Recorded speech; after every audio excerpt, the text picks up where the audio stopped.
Well,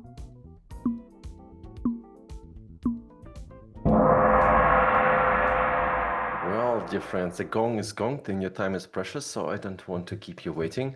So hello and good morning and welcome and good evening or good whatever at this point, everyone. Hello and welcome to this wonderful Just to Be on. Is it 2025? Or is it now all done and we moved on and everything? I was speaking to a friend of mine, like what was it, like I think a couple of weeks ago now. And he said, well, why are people so obsessed with AI? What's the deal with AI, really? I mean, seriously, we all talking about AI. We have incredible expectations about AI, incredible hype around AI. How can we know that it's actually going to keep the promise that we keep giving to people? The AGI stuff, the magical things that it's going to automate everything, improve efficiency and all of that. Maybe 5 years down the line, we'll be speaking about AI, just like we speak about NFTs today. Well, I would say that this escalated very quickly. I don't think that this is right? Because AI has a lot of potential, a lot of value. We just need to kind of make sense of it. So I guess that this is also why you are here. Now that we have a lot of people here in the room, specifically 247, but we're expecting a few more to join in as well. I'm going to keep bringing up the link to this Google Doc. This is right here. You can also type in the address smash.by humans, because humans matter more than AI. And then you can actually find all of that stuff here. Now, first of all, I have to ask you, who attends something like this or online workshop by Smashing or by me or something for the very first time? Could you write a plus in the chat if you do, if it's the first time? Excellent. A lot of people here. Fantastic. Welcome. Well, Greg has been, sitting in the first row for like 27 years now. So Greg knows everything, the rules of the game, I think. But I'm just going to explain briefly how this works. First of all, there is a Google Doc. This Google Doc is the magical one single place where you will find everything. Obviously, throughout this workshop, right, these 2 hours, 2.5 hours that we're going to spend together, I'll be going through a lot of things, a lot of examples, a lot of references, a lot of sources, a lot of research and all of that. And you don't have to take screenshots of all of them or take pictures or anything like that. I highly encourage you to take notes. Because if you think that something is actually very useful for you or for your project right now, it might be a very good idea to keep notes of that. For that, we also set up a little doc, which is called the Collaborative Notes doc. So if everybody is taking notes together, then by the end of this session, we have a really nice resource with useful examples and screenshots if you like and things like that. So feel free to take notes together or feel free to take notes on your own. That's all fine as well. But as you're taking notes, just please don't forget to keep in mind that actually a lot of things that you have here that you might want to take a note of are already listed here. There are plenty of resources, right here for all kind of things, from the state of AI as of today, well, to strategy. This is a lot of companies are really thinking about that now, to also design patterns for AI with some really useful resources you can use later, right? And articles, and some of them are ever growing or ever evolving, I would say, right? Prompt engineering stuff, right? Also things around voice UX, right? And also many other things. For example, as you can see here, obviously we also have video courses, and you'll see for yourself if this is something that's relevant for you or not. And then if you have any questions to me, you can always ask these questions. I try to answer your questions as much as I can. But of course, if we have 300 people asking a question after this, I might be a bit worried about that, but that's okay, right? So the link for this is smash.by humans. And I'm going to bring it up every now and again as well, so don't worry if you miss anything. By the way, dear friends, if you miss anything, do not worry. Why? Well, because everything is being recorded. You will get it whether you want it or not. Sorry, this is how friendly or unfriendly we are, I guess. You will get a recording sent to you via email, uh, well, shortly after this is ended. But Jan knows better. Jan, you are the spirit floating in the space. Tell us, what did I miss and what is going to happen with video recordings and whatever else I missed? So we'll add the temporary recording right here in the Google Doc, and I believe we will be editing the recording, and then we'll do a Vimeo link as usual, and that And will be YouTube as sent. well.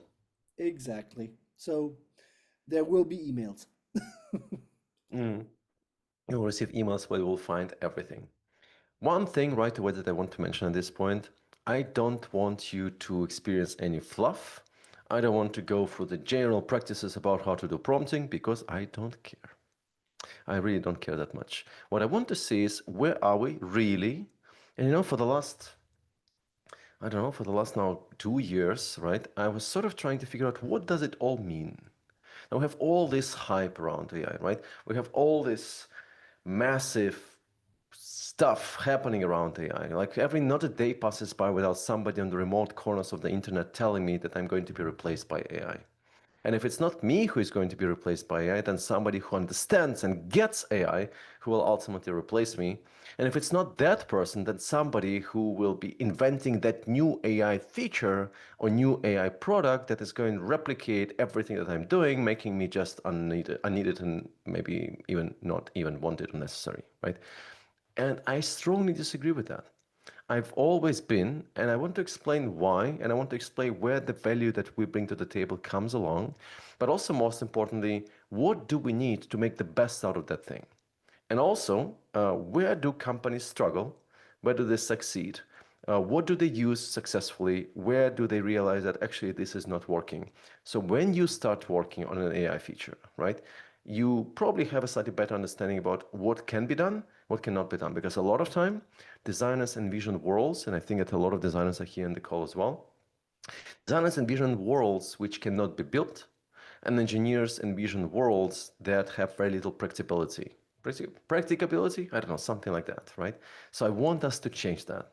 Now, is anybody working on some AI features? A very sophisticated way to answer that question would be by writing a plus in the chat, because obviously I cannot see everyone on the call. So I'm just curious if you are. Excellent. Quite a few people do. Now, if we look at this, and if we kind of jump in right away, because again, I don't want to waste your time by any means. I think, let me just see if I actually have this here. Yeah, here we go. And just a second. Excellent. So that's better, right? If we look at the world around us, and specifically if we look at the world of how we are experiencing AI today, we'll find, oh, I realized I have a wrong date on my notes. We'll realize that most of the time, most of you will be working on three distinct AI features or projects.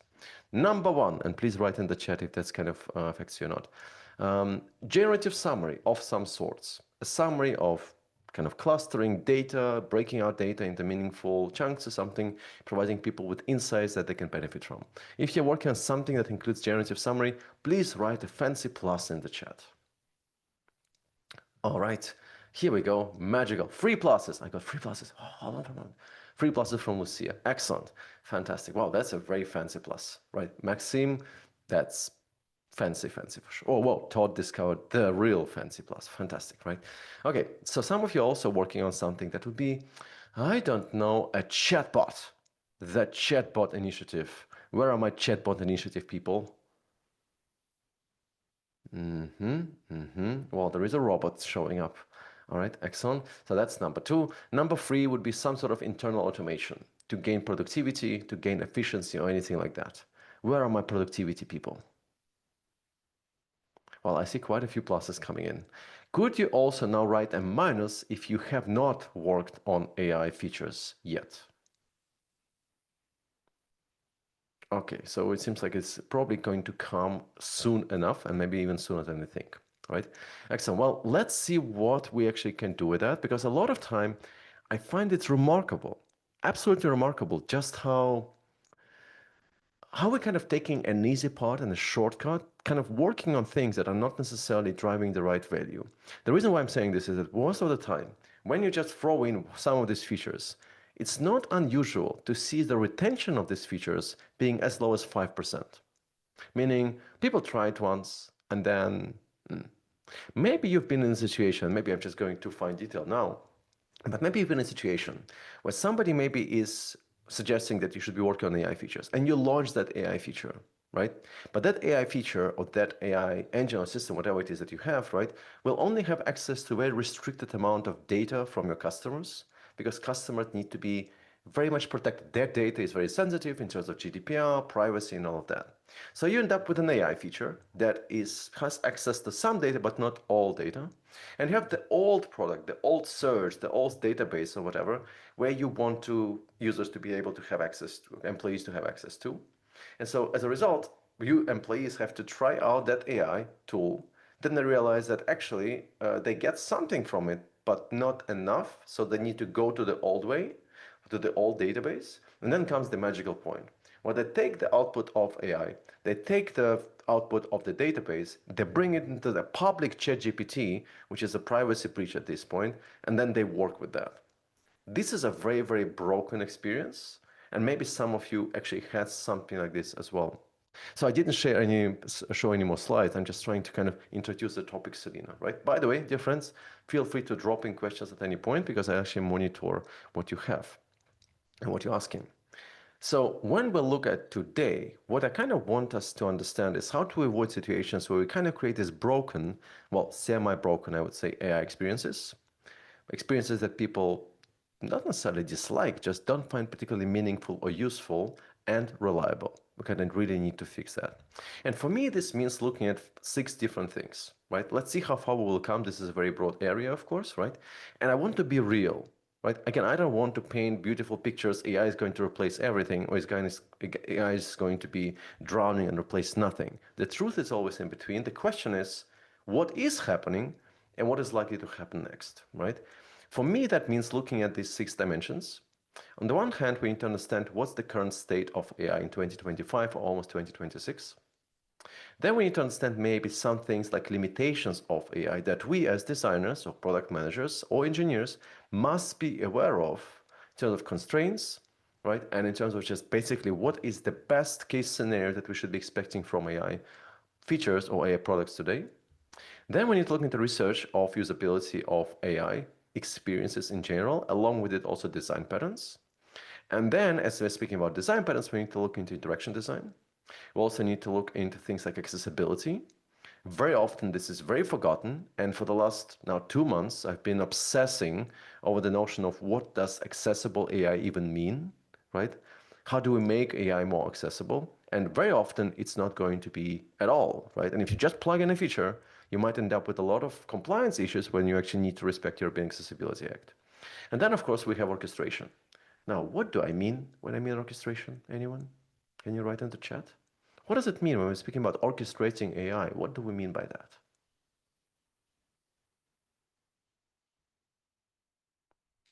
Agents or agentic experiences, directing AI, very good, Mark. One AI that talks with another, right? Says Gabriel. Yes. In many ways, what we mean by that is we want to create AI systems that are reliable, but also that do not cause any harm.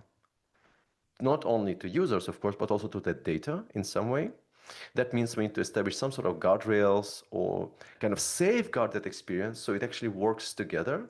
That's one thing. On the other hand, we often have AI systems that must work with people, right? I mean, in the end, it's supposed to help people, right? So that means, for example, when you're working on something like enterprise application, you have approval processes, you have layers of approvals, right? You have this communication between the agent and the person who is then the stakeholder or has to make a decision, and they might have feedback that needs to go into the loop to explain to agent what they need to do to revise it and so on. So that all must be orchestrated, and all of this is important, right? But first, before we even go there, because this is almost like the future stuff, we need to start with the basics. So let's go. Let's start with the basics. Now let's look at where we are today, right? And I think that when we're looking at where we are today and how far we've come, it's very interesting, at least for me, to explore just what has happened over the last 3 years. It's been a remarkable journey, but we need to be aware of consequences of that as well. Now, everybody maybe here on this wonderful call remembers this moment. Do you remember when you experienced ChatGPT for the very first time? Did you put it in your calendar in some way, like this is where my life has changed or anything like that? And look at this beautiful, magical interface. We invented, guess what? A magical, smart, incredible text box.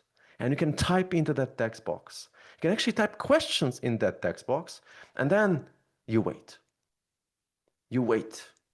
You wait for maybe 20 seconds, maybe 30 seconds, maybe 40 seconds, maybe 50 seconds until that system comes back to you with that final answer, and then you continue that conversation. What an incredible innovation at text box. Now, if you went on in an elevator and you had to press a button and wait for 40 seconds for something to start moving, you probably wouldn't have said that this is an incredible magical experience, right?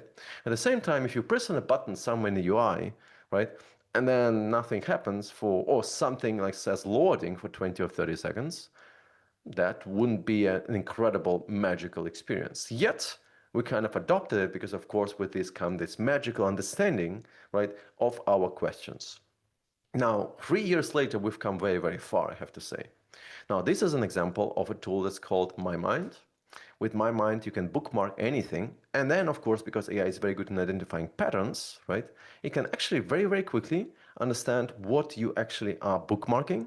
And then it breaks it down into parts, right? Something like this. You bookmark one thing, it really understands everything around it, right? The texture, the lamp, the history of that lamp, the design of that lamp, everything around that is really well understood or noted or described in some way. And then it's then available for you to research or query. And so you can do that. So without tagging anything, without categorizing or clustering anything, you go in and you can actually ask very meaningful questions about whatever it is that you bookmarked. That's helpful. I get that because AI is very good in identifying patterns. It's also very, very good in finding connections between things, which might be very difficult for people to discover. Fast forward a little, we also ended up with something like this, which is also quite magical. This is a tool that's called InspoGen by Envato, which unfortunately doesn't exist anymore. And the point of this is, well, if you have a lot of graphics, well, finding connections between them would be very difficult to articulate. You need to cluster it, group it in some way, and so on. But again, AI is incredibly good in finding all kind of patterns. So if you click on any of the image, it finds all the related images, although to us, it might feel very difficult to kind of connect them in some way. But if you look at any of these moments, right, when you get these images, like over here, can you see the connection, some sort of magical connection between all of them? Do they all feel connected in some way, or are they all random? Is it similar style? Is it different style? Is it similar theme, different theme, or something like that, right? So, hold on, I'll double check. Do you see my screen, everyone? Because I think that Joshua is writing that he can't see the screen. Okay, okay, here we go. So in fact, when we look at this right here, you can probably see quite a few connections happening. And then we went further and we said, well, we don't need a text box. We can actually make beautiful, remarkable kind of canvas view here. Let me just pause here for a moment. I think that a few people cannot see the screen. Jan, so do you know what the reason could be for that? I do not. I see it. Hmm. Maybe it's just the view that you need to change because usually in Zoom you have this view That's button. correct. At the top, if you're using the app, you should have the possibility at the top to switch between two different tabs, and one of them is the share button. The other is, well, you. Yeah, yeah. So maybe this will work. So please give it a try, right? Now, the point of this, right, is that we actually really moved away from a text box. So this is just a Canvas application. And what you see here is quite incredible. Well, basically, you just connect things that you want to produce. So creating out of multiple inputs, some new outputs, right? So this is what it looks like, right? You basically don't really type. You don't have to. Much of the typing is not needed because, well, mostly you can just pre-generate that content for people. In fact, why would you even want to prompt in 2025? That seems to be like it's really not necessary or not needed. So we've come quite far in that space too. And some teams go and take it to extremes, right? So they would create, like some agencies would create something like this. You have a couple of inputs like this, maybe 2 or 3 pictures. And then all of them are connected on a canvas like this. This is in a tool called Wavely, which I think was acquired by Figma now. And then all of these images, all of these photos, all of these videos, right, are generated automatically with the click of a button. It just takes a while, right? And then I produce everything for TikTok, for Instagram, for LinkedIn posts, for any kind of advertising, posters, and everything else in between. Click on a button, everything is done, right? That's quite impressive to see as well. Not to mention, of course, it also appears in different other places too. Like, for example, here. You throw in some wonderful files into an application called V7 Labs, and it just understands it. That's it. So it just understands it. You don't have to do anything. You could, of course, go in and define every individual column. You can also define flows of how it's going to work and all. It just does it all for you. You do not need to do anything, right? That's all incredible, right? That's quite impressive on its own. And also, if you look at the quality of that AI experience, that's great, right? But the point is, somebody had to design these experiences. By default, if you plug in something like AI, ChatGPT, and you ask it to design a tool, it will design something like ChatGPT because this is what it has been trained on. You can ask it to be more creative, right? But you will never get to that other extremely entirely different level, at least not as of now. Maybe, of course, the AI will be changing. And maybe if you are watching this 5 years down the line thinking about how naive were they back in 2025, well, let's see. I'm not quite sure if we actually will be getting there because there are no signs of that at the moment, even despite yesterday's Gemini release. So when we look at all of this, it looks very incredible and exciting. But when we look at how people experience AI, this is a different story altogether. We are seeing the world in which when somebody says that something looks like it's AI generated, it's usually not a praise, but rather a testament how poor and untrustworthy it actually is. So, for example, I live in Berlin. By the way, I forgot to introduce myself. Hello, everyone. My name is Vitaly, and I had too much coffee today, so maybe this is why I'm speaking so fast, right? But I live in Berlin now, and in Berlin, right around the corner, we have a pharmacy. And in that pharmacy, every time I pass by, I really, I get my stuff, I get my vitamins and all of that, right? And one day I walk in and I look at the poster that they have, where they kind of advertise this new pharmacy, this new medicine that they have, right?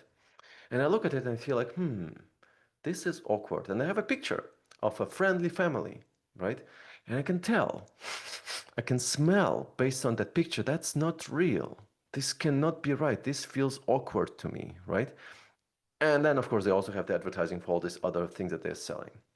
Let me ask you this. If you see an AI generated thing, like truly you can tell that this is an AI generated thing in a pharmacy, which sells to medicine, does it elicit more trust? Does it elicit less trust? Or it doesn't matter? Can you write it in the chat, please? Less trust, more trust, doesn't matter, right? All right, so when I ask people, would it be less trust, more trust, or it doesn't matter? Most people, very much like you, would always say, all right, less trust. The question is, why? Those of you who say, well, less trust, why? What's so horrible about that? No human feeling, right, Sanahita? Doesn't feel human, errors, hallucination, cheap, laziness. This is exactly what people say when they actually speak about AI today. Not ready yet, not real, correct? Hello, correct. Cheap cutting corners, right? Low effort, environmentally destructive. So do you see any positive adjectives coming up in the chat? This is a very common understanding and perception of AI. In fact, I would even go further saying that AI doesn't really have a good reputation. In fact, in some cases, this is research by Pavel Samsonov from Norman Nielsen Group, the mere presence of the term AI can trigger fear, doubts, concerns, and reduce conversion, despite advanced capabilities and features that it provides. And you might say, but hold on for a moment, but AI is great, right? We are excited about AI. I would say the majority of people who are, not designers, not engineers, not working necessarily in IT, but kind of are employed by a company that pushes for AI, they don't care. And very often it's really confusing to me. Very often you have this comparison between, well, AI makes mistakes, but people make mistakes too, right? Well, the problem with that is people, it's kind of a really weird way of looking at this because people don't compare software features with human capabilities or human attributes. We can't just say, well, software makes mistakes and people make mistakes. No, for decades we've been training people to rely on software, right? We've been training people to use a feature that will be predictable and to do the job that they need to do faster and better. And now all of a sudden they cannot rely on that feature anymore. So people don't compare software features like AI features with humans. They compare it with other features, which are just software features. And if one feature is just mostly unreliable and the other is reliable, then they have to make a choice what to use, right? Now, with it though, it's actually quite understandable why we have some sort of fatigue around it. The reason is, hmm, well, this is a good point by Jen, right? It's not predictable, opaque, and not repeatable, right? Now, when you walk around San Francisco or New York, right, you will find wonderful posters like this. People. Who needs people? I mean, really, people are the worst, right? So stop hiring humans altogether. We don't need them anymore. Just employ AI employees. They're just so much cheaper anyway. More than that, those wonderful AI employees, they don't have work-life balance problems. People do, but people, why would you want to hire people ever? That's ridiculous. And then it gets better. Well, really, really, at this point, stop hiring humans. I mean, first of all, humans often come in hungover, they burn out, they want holidays, and they're just expensive. But on the other hand, if you look at AI, well, AI assistants are cheap, right? And they, when it comes to leads that they're generating, that's so much better, so much more effective. They work nonstop, they work on holidays, they never burn out, they never come in hungover. Fantastic, right? Great. So what's kind of confusing about that? And I think that when I think about describing it, and I know that this is kind of this workshop is supposed to be about why we're not going to be replaced, but I want to prepare you, right? Because this is important. If people don't understand or don't value or are even afraid of a technology, they stop using it, right? If a technology is not reliable, not meaningful, not helpful for them, and they are even fearing it, right? They stop using it, right? And you can say, well, they don't have a choice. Well, some people won't have a choice, for sure, but some people will have a choice, right? But you will see how it all comes together as we kind of going forward. But the point here is there is a lot of confusion. I wouldn't say fear necessarily. It's just very, very, very confusing because we have all kind of mixed signals coming from all over the place, right? Specifically around, let's say, prompting. Every now and again, you see this wonderful LinkedIn post emerging or, prompt engineering bundle super guides or something like that. For just $49.95, you can get all the prompts in the world in one single package. You just need to copy paste them and your life will be in order. You will be fine and safe in the world of AI. Anybody experienced that before? Seen this before? Right? Well, what a magical word that is, right? And I'm wondering, what the hell is going on here? This is just so confusing to me. Are we really expecting every single human on the planet to go in and study prompt engineering and prompt structures and always apply a particular structure when they communicate to AI? I mean, isn't AI, I don't know, intelligent? It says it in the on the paper right there, right? So if it's intelligent, why should I learn how it speaks? Shouldn't it learn how I speak? This is just so confusing to me. I just don't get this stuff around like prompt engineering that we all need to master in order to get anywhere with AI. If anything, it should be the opposite. And then, of course, on the one hand, some people would say, well, go in and you need to learn the prompt engineering. And then you find wonderful articles and studies showing, oh, no, no, no, no, forget about that. Prompt engineering was so 2022. You don't need to do prompt engineering. This is very inefficient and a very bad idea. Prompt engineering is dead.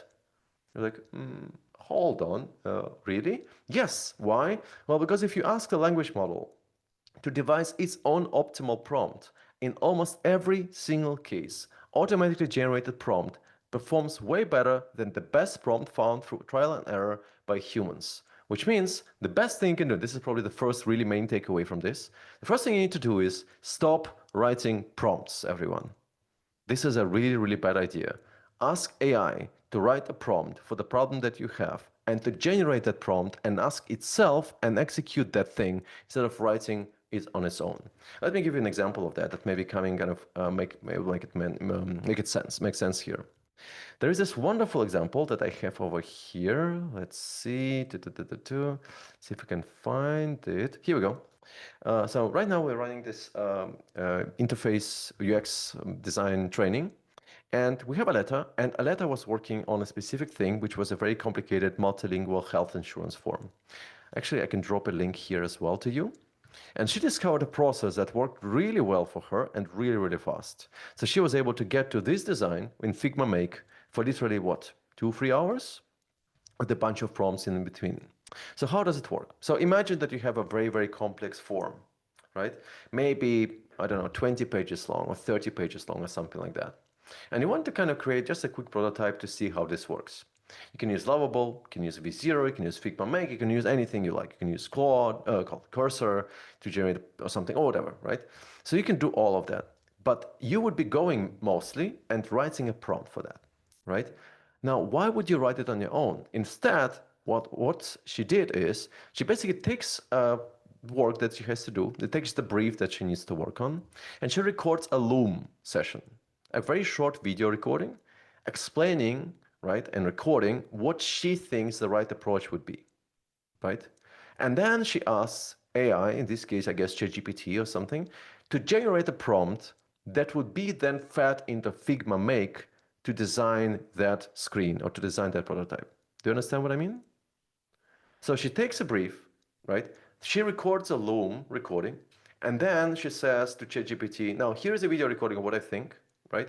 And then please go ahead and generate a prompt that would be kind of meaningful for Figma Make to make the best out of it. And so, you don't necessarily need to go for the video. It can also be audio, of course, right? You can also just transcribe it. That's another story. But she also points out of what is important to her, right? And so then she gets this prompt right here. That's a very detailed prompt, right? Very, very detailed prompt telling basically Figma Make exactly what to do, right? And it keeps going, keeps going, keeps going. You will never be able to write that prompt on your own. This would take an enormous amount of time, right? And it keeps going, keeps going, keeps going, and then you get to a particular view, right? And then it keeps going, and she looks at what she has, and then she records another video or audio, right? Again, recording what her thoughts on that are and what she thinks needs to be changed. And then she sends it to ChatGPT and asks ChatGPT to generate a prompt to improve that for Figma Make. So she gets a prompt, and so here's another prompt, right? So she goes like this for a couple of times, maybe 4, 5, 6 times, and then as a result of that, she gets this, never having to type anything at all, never. She just speaks, right? So this is what she got in, I don't know, maybe 2, 3 hours. So you basically get this here. This is a view, dashboard view, and then you get this. Of course, it's bare bones, right? But it kind of does the job, right? Depending on what she actually wants to do, right? So the estimated time to complete this form is like this. The process timeline is like that. These are the documents that you need, and it kind of keeps going. And of course, it's not perfect. If you look at, let's say, at form layout, I mean, it's not ideal, right? It will take a while until you actually get to the point where it actually makes sense. But AI will not produce even something like that by default. If anything, it will be relatively bare bones, and you have to articulate quite a bit and go back and forth to articulate what you want, right? You really need this kind of refinement journey is always a part of that story, right? And so what she does is she basically tries to use those AI tools to, well, generate prompts that would generate what she actually wants to create a first prototype, right? Interactive prototype of what it actually would look like. Is it perfect? By no means. If you want to make it, to bring it to fruition, to make it ship, you cannot do this. I mean, you need human expertise to bring it to the place where it actually works, right? This is where it becomes really important. And this is where the designer's role really is. Sure, we can become a bit more productive and a bit more meaningful, right? With AI. But if you had a design system in place, all of a sudden this might be working actually much better. And I will show some examples of that in a moment as well, right? Does it make sense for you, everyone? Do you understand the process here? Right? So this is interesting. I never thought about it this way, but apparently that really does work. And of course, with this comes a really important part, right? When we look at the expectations that we have, we all expected when AI came, well, when ChatGPT came along, oh, our productivity will go through the roof, will be 200, 400, 600% more effective, we'll be doing so much. This did not happen, at least not as of now. Where we are today is we are thinking that we are more productive. If you look at any studies, any research, any surveys, people always say, well, if you ask people, do you feel like you are more or less productive with AI? The absolute majority of people will say, oh, I'm so much more productive. You have no idea. And in fact, that's how it feels because you can get off the ground much, much, much faster, right? With again tools like Lovable and Figma Make and so on and so forth. Yes, but in order for it to be shipped, you need to take it on a journey through time of refinement, tweaks, checking with output and things like that. And so in the end, it does take time. Now, I don't think that it's mostly the case that, you actually take almost or need exactly the same amount of time, even more time, right, with AI. I'm not sure about that. But very often you will end up in a situation where it feels like you have to clean up after AI and it's not fun, right? It's just not a really great creative task here. You have to figure out where it went wrong, where it hallucinated, and then do something with that. This is not great. So a lot of us are saying that we're more productive. The data does not show that we're productive. In best enterprises, you will see something like 10%, 15% improvement of efficiency at best, most. That's nowhere even near where we actually were expecting it to happen. And so here's an interesting study on that, right? When we look at what and how has been evolving, right? We see this rise of AI work slop. Employees use AI tools to create low effort, passable work that ends up creating more work for their coworkers. Now, did it happen to you? Somebody maybe sends something over to you and it feels like, hold on for a moment, that's not right. Now you have to clean up or you need to tell them to clean up. And this creates more work for everyone, right? So would you say that this is right? So does it feel like to you? Right. Also, by the way, just there was a question about the letter. When I was speaking to Aletta, of course, she went all through the brief and she spent a lot of time thinking about what should be. So she had to articulate that, of course, in the video as well. It's not just throwing a brief over and saying, you do the thing, right? So I think that there was a lot of work that happened before that. But the actual prototyping didn't take that much time. But the thinking about this took actually more time, as it should. Right. So unfortunately, this is really, really weird. And this is the notion of AI work slop, which is, wow, this is a very wonderful note. Work that masquerades as good work, but lacks substance to be useful, right? And that produces more work as a result. And then, of course, you see really mixed kind of signals about that too. Like, for example, well, you can always improve one metric, but then the other goes down. This is a nice case study by Marcin Kucharski, in which he was speaking about the 1,200 hours project. He said, well, in our case, we actually ended up generating code 2 to 5 times faster. And this is pretty much what you expect in the industry. But in the result, something else is massively slowed down because code reviews, well, ended up becoming 91% slower. So that bottleneck that used to be code generation or code writing didn't disappear. It kind of moved from generating code to reviewing code or deciding if it's okay or not, right? Of course, as Becky is writing, we can also use AI for code reviews as well and automate some things, but this needs time. So at this point, Marcin was writing about this. Code generation is indeed typically faster. It brings speed, right? But we also notice that review time goes up, the size of PRs or the code written goes up significantly compared to what we've done in the past. The stability of code decreases over time. The bug rate increases over time. So the net result, in our case, 0. Pretty much accurately representing what I was showing before, right? Again, the bottleneck didn't disappear. It moved from writing code to reviewing code. Now, why am I telling you all of this? Why am I painting you all this kind of picture? We should not overestimate AI. We should not underestimate AI. We just need to know where it works and where it fails and where it brings value to us, to our colleagues, to our employees, to our users, and to everybody who is involved in this. It's not a magic thing that actually can just solve all the problems in the world and fix it for good, right? We are not even close. But then, of course, you can try to safeguard it and orchestrate it and guardrail. And this is where you step in because you are the ones who are going to safeguard and orchestrate it. This is a nice case study from Intercom in which Sam working there said, well, after a while, we started generating 90% of a page scaffolding, so the layout, composition of the page and stuff like that, from a one single prompt with a single link to a Figma file, pixel perfect to a Figma design system, production ready, password protected, with the final step from an engineer to sweep through. So with one single review needed, right? Why? Well, you have everything in Figma designed. It's pixel perfect to our Figma design system. So there is a design system in place and there are components in use which actually are already existing in the design system with documented guidelines, documentation, accessibility needs, code examples and everything like that.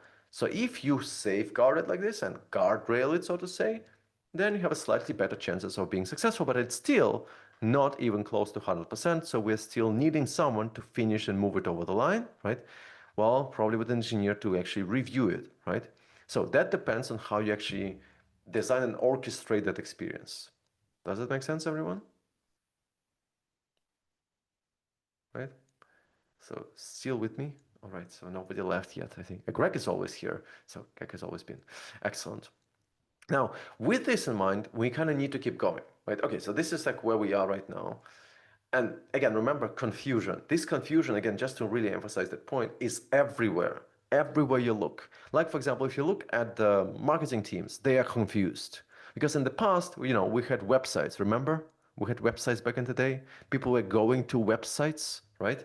And we had a funnel, remember maybe? Marketing funnel that we used to have a top of the funnel where people express some brand interest and they engage maybe somewhere. Then they come to the website, we kind of make them convert via newsletter, and then we sell something to them. What a world. This was simple. Now, forget about it. Because now people don't go to websites anymore because of AI overviews and summaries. And obviously we have ChatGPT, but ChatGPT is still a very small chunk of traffic compared to even DuckDuckGo, not to even mention Google. Google at this point is still the thing, right? It's just Google also has AI summaries and AI mode. And of course, people don't go to websites anymore because they get answers immediately. So we have different funnel, right? And marketing people are very, very confused because they don't know how to find attribution. So how can we say that this campaign brought us something? Because it can be long-term kind of effect or impact of that. So first, we need to measure what's the initial exposure of our brand, how many LinkedIn impressions we have, how many TikTok impressions we have, how many Instagram impressions we have, and so on and so forth. Not website traffic, because it's a vanity metric at this point, but then also engagement, how many people reply, confirm, retweet, not retweet, repost, and so on. And then looking at how many people actually subscribe to newsletters as a result of that, bypassing website altogether. And then in the end, once they are in that newsletter list, how many people then convert, right? That's a very different funnel, if you like. But website, so people are confused. And then finally, we also probably have seen this. People are very cautious about AI. So when they actually feel like something seems like it's AI generated, what they do is they try to check if it is AI generated or not. So we have things like free AI detector. Great. But with it come wonderful tools like Stealth GPT, which takes your AI generated content, adds human errors, mistakes, typos, and removes M dashes, and then makes it feel more like it's human written, right? Is this the world in which we ended up? This is a very, very confusing world. So, with all of that, where are we today, right? Well, we're here. If you start running user interviews, usability sessions with people using AI products, you will find something very surprising. This is what people say in usability sessions. They say, well, AI, it suddenly imagines things. It silently assumes things. It suddenly forgets things. It suddenly changes its mind.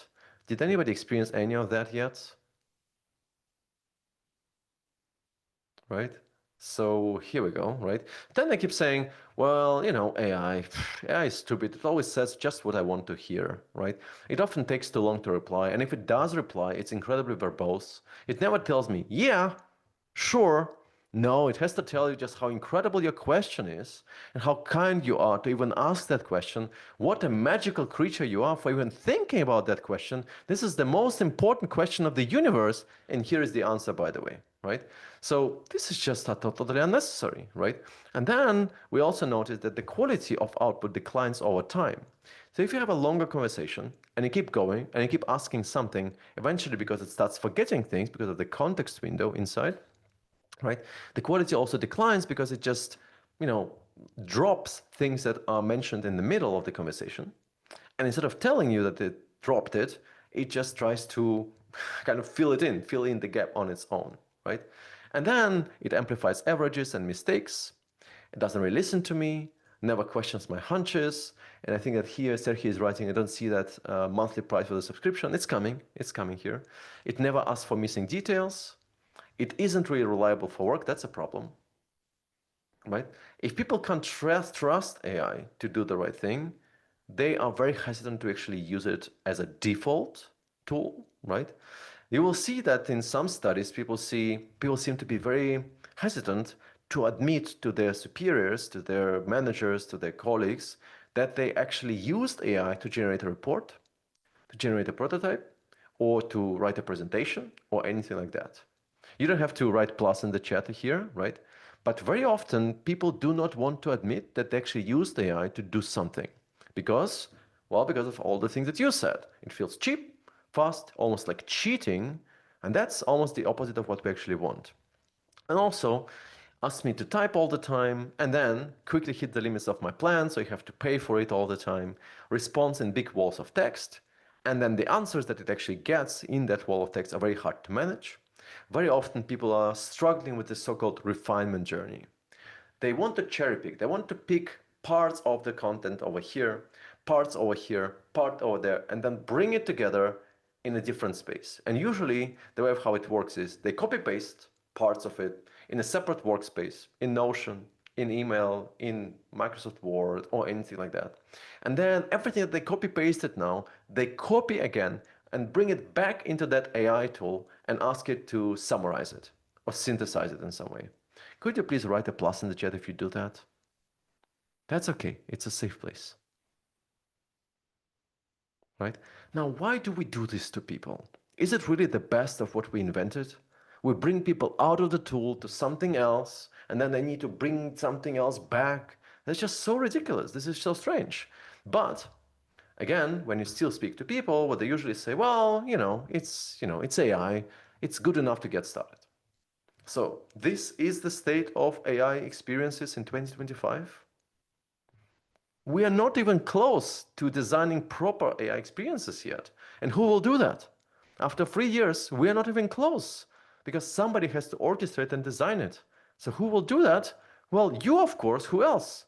I have absolutely no doubts that you will be very busy for the next couple of years because somebody has to clean it up. At the moment, we are in a place where people don't feel like AI is great for their work. They don't feel they can trust it. It's slow, it's verbose, and all those things. And let me show you an example of that to just articulate why it's so important. This example in this case study is coming from the wonderful application called George from Erste Bank in Austria. I'm just coming in from a conference in Vienna, in Austria, George UX, which is also available in a live stream. So you can actually watch it and watch a recording as well, right? Lauren, that's a very good point. Can you tell the job market? But there is one thing that's happening. There are designers being replaced. There are designers being removed, right? And it has, of course, consequences because of the post-pandemic companies overhired, and they still try to fire people as well. But just as they are firing people today, every now and again they realize actually we need people back because somebody has to design that thing, has to build that thing better. But we can speak about this in the Q&A in the end as well, right? It's always kind of like a moving back and forth. So wait for it. The time will come. I'm pretty sure about that. I will explain why in a moment as well, right? So this is an application that's called George. And this is coming from Erste Bank in Austria. And Stefan, as he was speaking about it, he actually presented a little case study about what they did and why it even matters.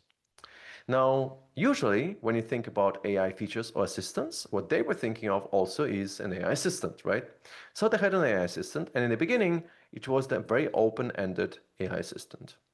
It would be assistant saying, hey, ask me anything. Now, ask me anything is the worst pattern you could have.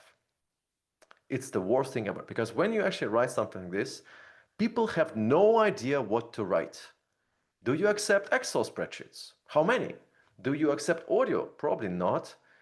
How should I structure what I'm writing? So people start doing it in a very, very random way. And as a result, you're like, okay, so let me just type it. By the way, I have to mention at this point that it's really interesting to see how people type in that box. Remember the times back in the day? You probably don't remember, it's been so long ago. For 20 years, we taught people that the best way to find answers to a question is to work with keywords. Remember these times? Keywords. You would actually type keywords in a search engine and then trying to find answers. Then we said, no. We're a ChatGPT world now. Don't forget about that. Why would you actually ask keywords, right? You can write questions now.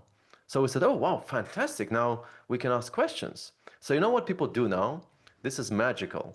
It really is. Let me just jump out for a moment. I will show it to you. So what people then do, when they're looking for any kind of task that they need to be performed, right, to be performed, they in the past will be writing something like dishwashers. Oh, hold on. Dishwasher. I've hit the free plan limit. Excellent. This is the story of my life. Dishwasher with two doors, right? Something like that. Maybe you find a dishwasher with two doors, you're just curious, right? Then we said, well, you can ask questions. Well, you can say, ask questions like, hello, ChatGPT, how do you do? Do you talk to AI like this as well? Hopefully not, right? How do you do? I have a question. Well, how do I put it best? Right? How do I put it best? Why do some dishwashers or why do some dishwashers have two doors? Answer, please, right? Now that would be a very erratic way of writing this, but this is, please don't do this. This is just incredibly wasteful, right? But what started happening now, if you look at the search logs of how people interact with AI, something entirely different started happening. People would write something that's a mix between keywords and questions. For example, they would write something like dishwasher, two doors, why? Right? This is not a sentence. It's not a question. It's not a keyword. It's weird, right? So this is happening quite a bit. And then sometimes it actually really goes to extreme. It would be something like jeans, 36, 37, male, uh, I don't know, something like fancy or hipster style, right? Something like that, right? So yeah, sure enough, this is kind of a combination of filters, combination of sorting, combination of something like, things like, not sorting, things like that, right? But it's a very different way of typing. Now, when we look here, right, and we look at this wonderful way of how we could do that, right, we need to be prepared for that. So here's an example of what George decided to do, right? Within George, they started looking into what do people actually ask. So if you bring in an assistant like that, what are people interested in a banking application? Now, just to keep make it clear, this is a bank, and this is kind of an assistant to help people manage their portfolio and their account and stuff like that. So apparently, people started asking things around analysis of costs, investments, savings, income versus cost, but also things like help, card management, replacement, product information, plans, and stuff like that, right? So they thought, well, we maybe should be focusing on just a few of them for now to really make this experience better. So analysis of cost being one, income versus cost being another. Okay, so this was the first mockup that they had, right? So, hello, Emma Charlotte, how can I help you today? And you have a couple of options you can select from. These are the most common ones. And then you can type something like, how much did I spend last weekend? Right? Again, coming back here. Oops, back here. Right? Again, so you basically have this talk with me, and then how much did I spend last weekend? You click, and then you basically have asked the question. And so now you see what is going to be next, right? What's going to happen next. Now, typically, we could say, that's a simple question, right? I mean, what does it mean? So if you think about it, what does last weekend mean? Where does it start and where does it end? So where does it start, everyone? Can you write in the chat? Where does weekend start for you? Saturday, Sunday? Some people said Friday night, Friday evening, right? Then we also have Saturday as well. Yes, and kind of keeps going, so it's kind of here and there. Now, here's a question, right? We could say, well, surely it's Saturday and Sunday, right? And of course, it will actually fit there as well, right? But, well, if you buy groceries on Friday evening, is it weekend purchase? If you buy beer on Friday evening, is it, weekend purchase? If you buy wine as a gift, maybe, right? Is it weekend purchase or not, right? So for some people, it will say, well, it's Friday, 5 p.m. here. It could be, it could not be. It could be after the work week, right? That could be. But if you're ordering, let's say, I don't know, food delivery to your home, is it still, like I'd say at 4:30, is it actually technically still, a weekend or not? So this becomes a problem. But then, of course, the question is not even that. What if it was a bank holiday on Friday? When does, weekend start? Is weekend start on Friday or Thursday night,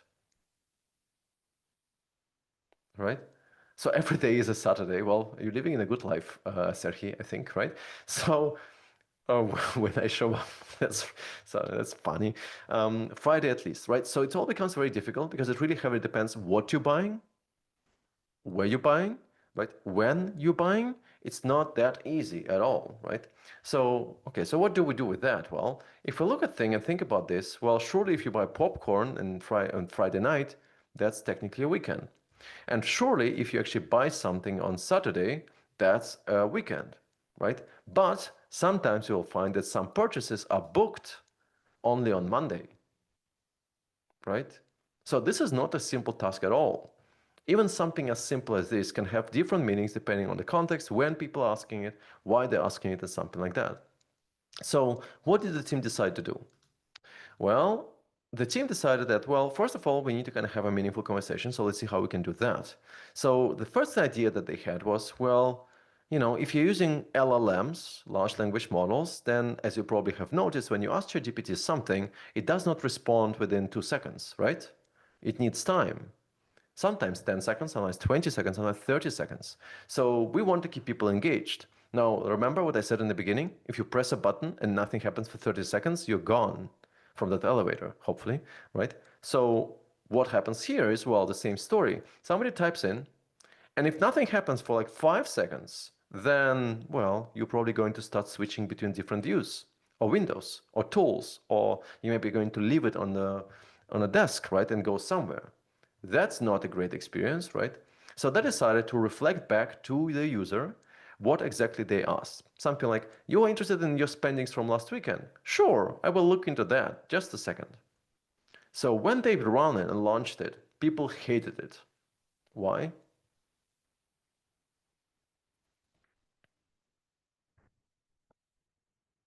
Why would people hate it? That's redundant, says John, absolutely. Anything else? Predictable, low productivity. It does not give you the answer, right? It's just waiting music in an elevator. That's not great, which is with an elevator that's really, really, really slow, right?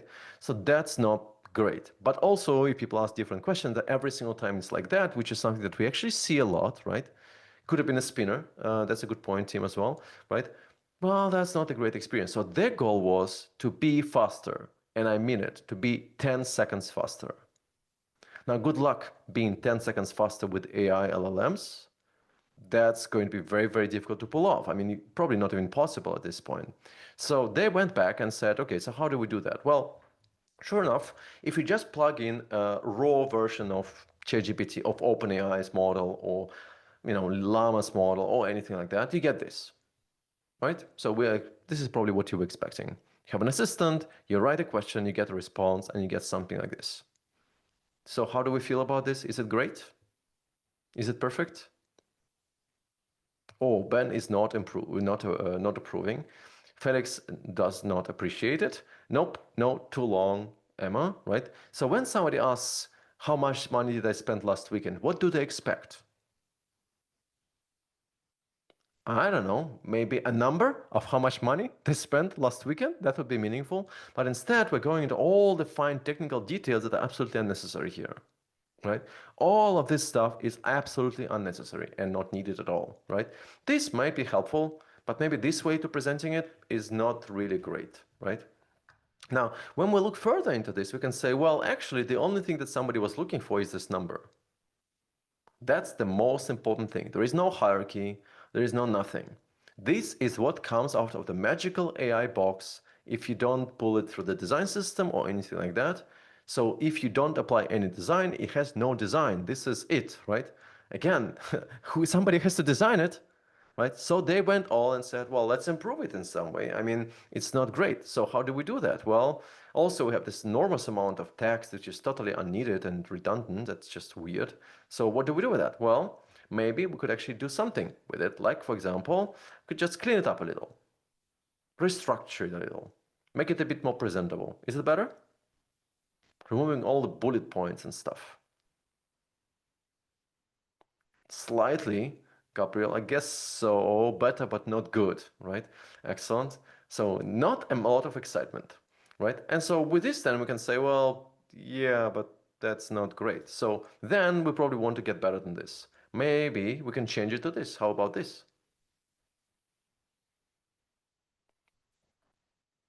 Maybe that's a bit better, right?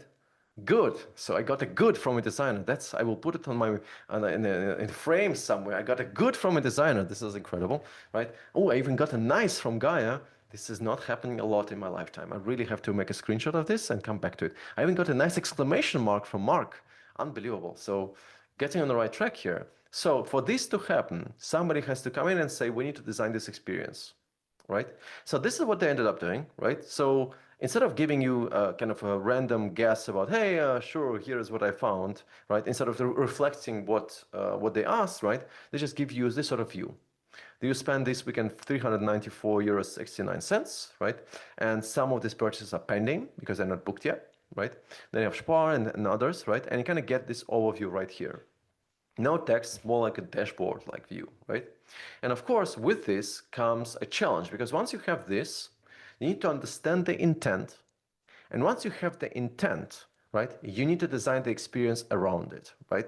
So if somebody asks, spend this weekend, which basically means they're looking at the time range and they want to figure out like a summary of that time range. They could ask, spend last holidays, spend in vacation, or anything like that. That would be the same intent, right? So we're thinking about intent at this point. And then, of course, we could say, well, what if people have other intents? Maybe they want to look up gas and fuel. We need to filter that, right? We also need to do a look at some other things. Maybe we need to have different visualizations for that, like car monthly spending or so, right? This would be kind of a pie chart here. Maybe we might want to have something like a threshold. If they define a threshold, we want to show visualization that respects that, right?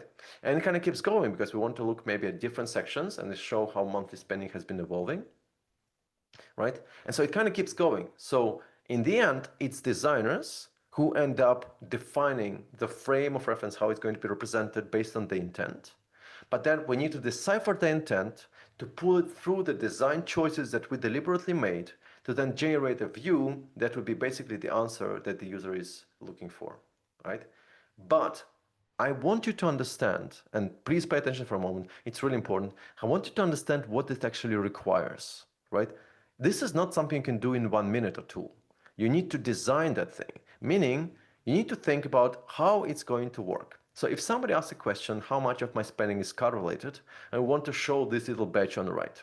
You might feel like a prompt engineering question or so. We need to understand that intent to get it. So we need to use maybe AI, right, or maybe not AI, to understand what does a person mean here actually.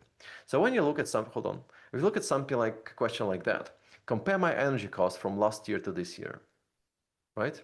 You need to understand that the person is asking about energy costs and what it means, from last year, what it means, to this year, what it means. And then you need to run some operations on that. You could use AI to understand it if it's a complex query, because this is where large language models are pretty good at, right? And so you can say, well, that means that we need to get transactions within the particular category. And this means we need to get transactions from this, between these two ranges, or between this and this here. So we get this data by looking at the backend. We're not asking AI to generate anything. We just ask our system, which is not AI, just regular software, to pull that data from the backend. And then we need to do some analysis, potentially, depending on how complex the task is, right? And then we need to bring this data back, right? And pull it through a design choice that we have made based on the intent that we recognized to generate this view, probably without AI, right? To generate this view, which then would be displayed. Plus, you get two benefits. First, it's fast. It's much faster than AI generation ever could be. Second, it's reliable because it's based on real data, right? And AI never touches that data, right? These are very important things. So if you want to make it work and be reliable, right, this is the journey that you would take. Now, just to summarize here, we basically have an architecture where we have some parts of experiences that we're designing, where the regular software will be responsible for it. Not AI, regular, reliable, good old-fashioned software. Then you maybe have AI that you're using in order to understand the language, to respond to humans with some language, with language, right, of their choice, right? Maybe to translate or do other things like that, things related to language, right? It might be a very thin layer. This AI, by the way, doesn't have to be large language models at all, right? It could also be something that identifies fraud, or identifies outliers or trends or something like that. AI is pretty good at that too, right? And then we have a very, very thin, this would be kind of AI layer. Then we have a very, very thin large language models, like a la like OpenAI or Gemini model, right? That would generate that output back to the user and have a conversation with them. This view that you see right now on the screen can be generated with software, can be generated with AI. It's just typically with AI, it's going to be much more expensive because you will need to use tokens to generate that. That's not coming for free. So software is usually, or software path is usually cheaper. So software, a big bit, AI, which is not large language models, smaller bit, and then you have large language models, which is the thinnest layer. So is it then really still AI? Technically, it has some little bits of it, right? But it's reliable, it's cheap, it's fast, and it doesn't burn these tokens like there is no tomorrow. And you don't need to even think about how you're actually going to explain to people that they need to wait. This seems to be an experience that we're all kind of moving towards. And I just want to emphasize just how meaningful it is, and also how much more reliable it is, and that somebody has to design it. Somebody has to come up with. Sure enough, you can of course ask AI to generate these little cards like that as well. That's not an issue. But depending on the intent, you need to be the one deciding, should it be like this? Shouldn't be like this. Okay? Does it make sense, everyone? Right? And just one more thing here before we maybe go on a short break, right? Um, I think we're totally overestimating the impact of visible, noticeable, loud AI.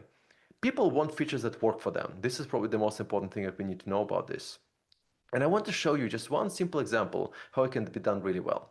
This is this notion of having kind of the competition almost between quiet AI and visible AI.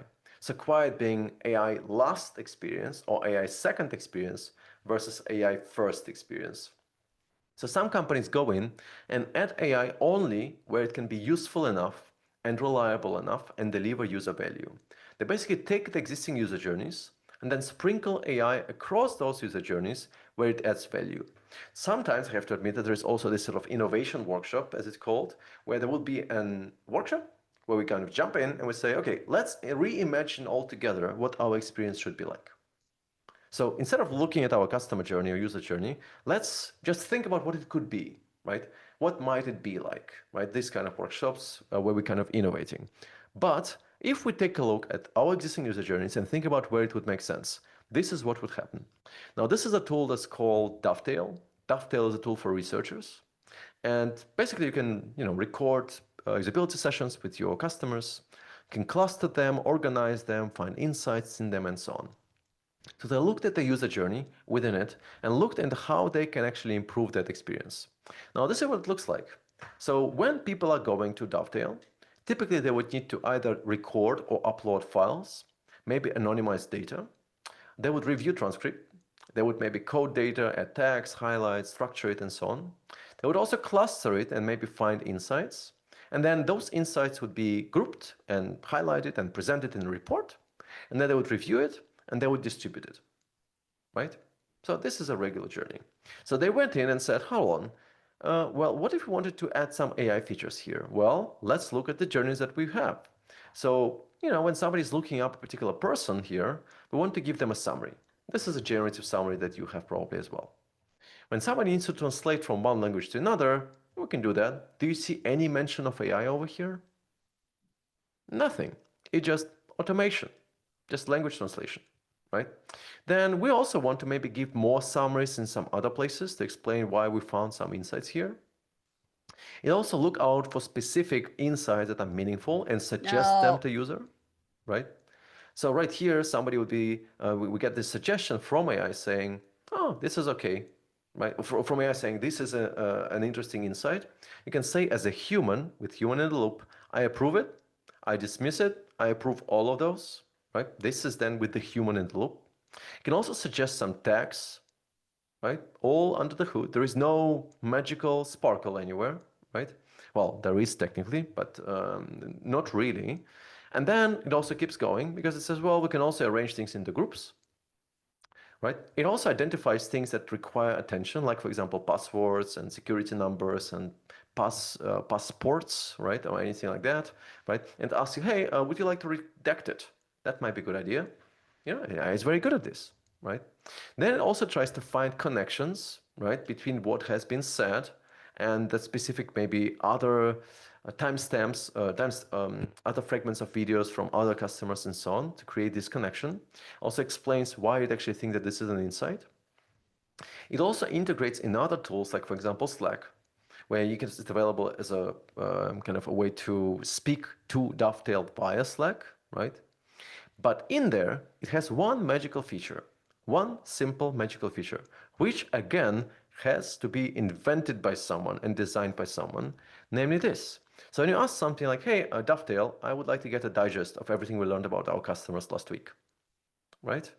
Okay, so you can write and call it a latest feedback session. Okay, and you can pick your options. Like for example, I want to choose customer feedback sessions. And then you can choose a format. Now, what format should it be? Text, newsletter, notification, mobile, push notification, stuff like that. Well, when you think about AI and where it matters, when you just break it down across the user journey, you can think about other forms and consumptions. Like, for example, what about audio podcast?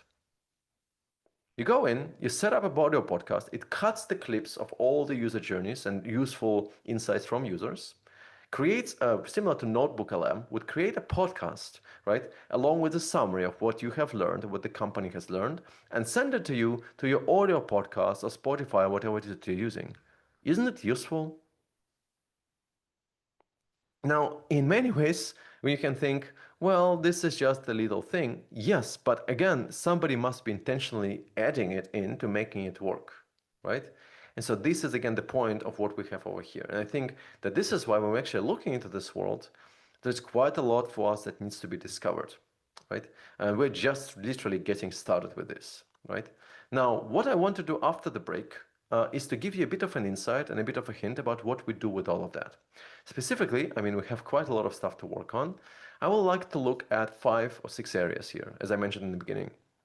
I want to look at the scaffolding, interaction design, accessibility, input, output refinement, also voice UIs, this will become quite important, and also orchestration. So if you must leave right now, please don't.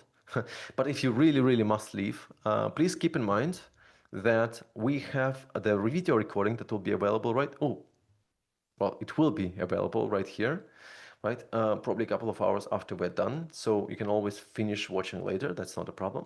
Also, don't forget that we have this Google Doc over here. And also we have a couple of things. Like, for example, I just recently launched this video course on design patterns for AI interfaces, which goes into like what, 8 to 10 hours, 10 hours with a lot of examples that I'm showing here as well.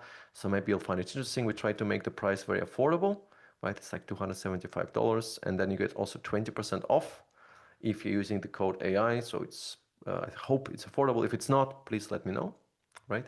I'm also going to drop in a link to the Google Doc over here and also drop in a link to the course just in case. And if you really want to dive even deeper, I'm very, very happy to team up with Maven for a 6 weeks AI UX training, which is currently also on sale because of Black Friday, which is 25% off. So if you want to take a journey and go through everything from the very beginning of the designing for AI to the actual product, right? Please let me know. And you can get it in there. Also, if you need a discount, please do reach out to me via email or via LinkedIn over here, and I'm sure we'll find a way, Anahita, right? But this is not the end. I just wanted to make sure that people who need to leave have everything, right? I would suggest that we go for a friendly break for like 10 minutes or so. And then I will need another probably 50 minutes or 40, 45 minutes. And then I'm open to any question that you have, right? 11 minutes from Jackie. All right, well, Jackie, your wish is my command. Then let's go for 11 minutes break, everyone. Please don't run away unless you, of course, have to, right? I'm looking forward to seeing you back in a moment. But as long as the gong has gonged, that's great. So, dear friends, just in case you're curious, so obviously we also have a workshop playlist. I think some few people actually already asked. It's public, so the one that is playing here is number 23. So you can take a look if you like. So here is the playlist. Feel free to play. We spent a lot of time putting this together, so maybe you will like it as well. Right, here we go. Excellent. Well, for work and for other purposes too. All right, so welcome back, everyone. Here we go. Just as a reminder, we are still back in the little workshop thing around AI and design patterns for AI, and specifically about why you will not be replaced by AI. Well, with me, Vitaly Friedman. So, welcome back, everyone. It's a pleasure to have you here. And so, let's just continue. Obviously, I know that you probably have enough questions, so I will try my best to dive into as many questions as I can. But I will probably need around 35 or so minutes to give you kind of a bit of an insight of what we need to keep in mind, and then rounding it up, and then off it goes to your questions. So as I promised before the break, I want us to dive in a little bit, just give you a few teasers, so to say, about what we need to keep in mind when we're dealing with AI, and where we need to innovate, and why we actually will be very much requested and very much needed to design that new experience. And the first thing to think about is the notion of scaffolding. Now, scaffolding on its own is where AI lives, right? This often is represented as a text box. It doesn't have to be a text box alone. It can also be so many other things too.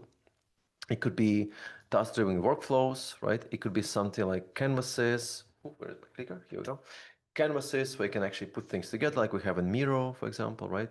We also have things like flow builders, command line tools like cursor code, Cloud Code, sorry, right here. We could also give voice interfaces. With it come also quite a few accessibility challenges and accessibility improvements. We also have copilots, right? Assistants on the left, on the right, collapsible and stuff like that. We could also have agents, which are autonomous and do something on our behalf. Hopefully nothing bad, but who knows, right? Who knows? Then we have chat, which can be open or structured. I'll see examples of that, show examples of that in a second. Then we have search, which is sometimes just keywords, sometimes it's AI questions, AI powered search, and so on. And then you also have MCP, right, where we kind of make, let's say, our work available to other AI agents or AI tools, right? Or it could also be integrations that we saw before in the example of Slack. Now, all of this usually represents itself as maybe 7 to 9 different patterns, maybe something like this here. We basically have a chatbot widget, which is collapsible. We have inline overlays, which basically is something that lives on the level of the output. We have infinite canvas, like sort of like this. We have the center stage experience. Somebody enters the website or product, and they have this basically ask me anything kind of experience. And then we have assistant on the left, on the right, and sometimes we also have a data table or grid that you can operate with. I want to surprise you. So if we look at what we should be doing today, I think that maybe we should not be doing any of that. This is so 2024. This is unbelievable. I mean, it's so, come on, give me a break. Really? Is this what we're doing? Well, I want to give you a kind of a peek into what Shopify ended up releasing as of, I think, 3 months ago or 4 months ago. Some of the features that they had, AI features that they released, were actually quite impressive. And that one was specifically related to voice chat and screen sharing. So this is a video of 30 seconds. It might be a little bit loud, so please be careful here. Let's see. Voice chat and screen share. Working with Sidekick feels as natural as having a trusted colleague on speed dial 24/7. Hello, I am here to help you with any Shopify questions you have. Sidekick, can you help me set up my domain? I can certainly help with that. In the Shopify admin, do you see settings in the left-hand side? Yes, I see it. Great. In settings, can you see domains? Yes. You can connect your domain by selecting Connect Existing Domain. Awesome. Thanks, Sidekick. That was easy. Think of Sidekick as your Alright, business so analyst. in general, there's nothing super fancy going on here, but can you just imagine how much time and effort you would need to explain to AI and keep going between the different conversations on the left or on the right, while trying to change something in the UI? Why would you do that? Well, AI should know where you are, the screen which you look at, and guide you if you need some guidance, right? Sure, you can still access it via text. It's still available on the right as well, right? But at this point, what you actually give people is a way to communicate via voice if they prefer that, or via text if they prefer that, right? To get where they want to be, right? You could also say, hold on for a moment. This is just weird. Why would you even want that? I mean, can't we just have, I don't know, AI doing that for us? Why should I even say anything? Well, there is some information that's private. There is something that maybe the system just doesn't know yet because it needs your input, your website or anything like that. It also might need some like text ID number that it just doesn't know. The last thing we want is that it hallucinates a text ID number, right? So sometimes you need some guidance. So this could be a very nice way to create something like onboarding, but, and I think that Josh is kind of pointing to that as well, you probably wouldn't use it in public spaces. You might not even use it at the office, right? You might be using it at home, right? Which makes sense. But you kind of need to have this something that we call layering. So we give people different mode of interaction, a multimodal experience, right? Maybe you would do this by voice if you're at home. Maybe you'd be using it by text if you're at work. Maybe you'll be doing it in a different way, like maybe by video or camera or whatever, or anything else. And if you're in the car, obviously voice is actually very much preferred and used a lot as well. So that gives people choice, and this also becomes an accessibility feature, right? But it goes further than that. This is a fantastic example of a pattern that I wish we had everywhere. And I mean everywhere, and we do not. So I'm going to show you this video, and there are kind of two views. The left one is the one that user is manipulating and experimenting with and playing with. And the one on the right is the output of AI. Can you see why and where would it be helpful?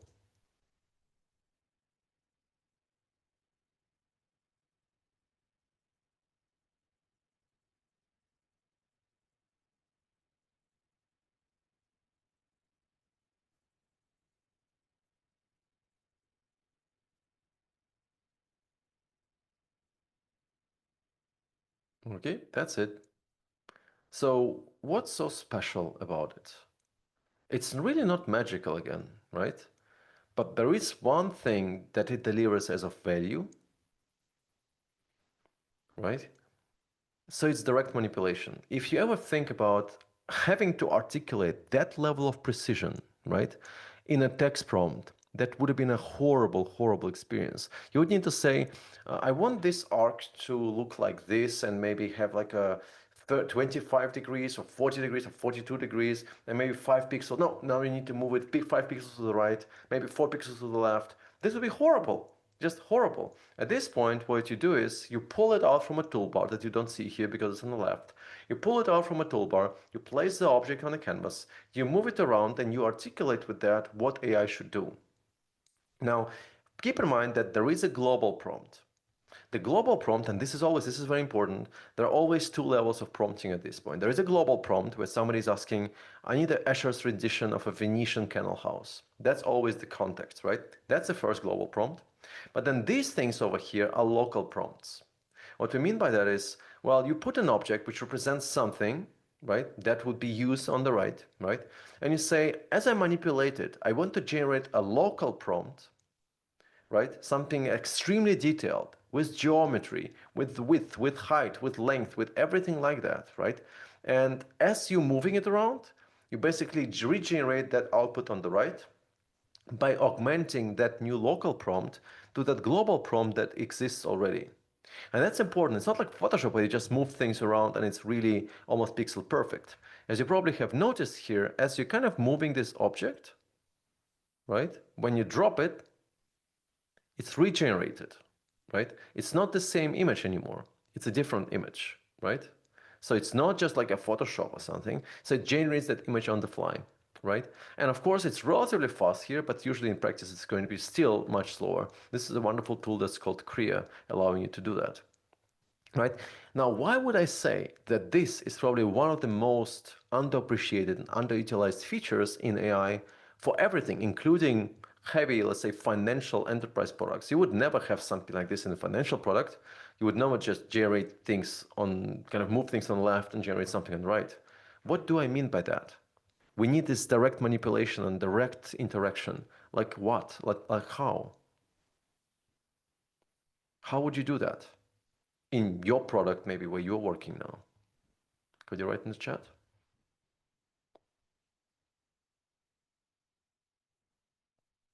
It's generating, it's not searching, indeed. Well, any guesses, everyone? Highlight, select. Well, we can actually go and think broader than that.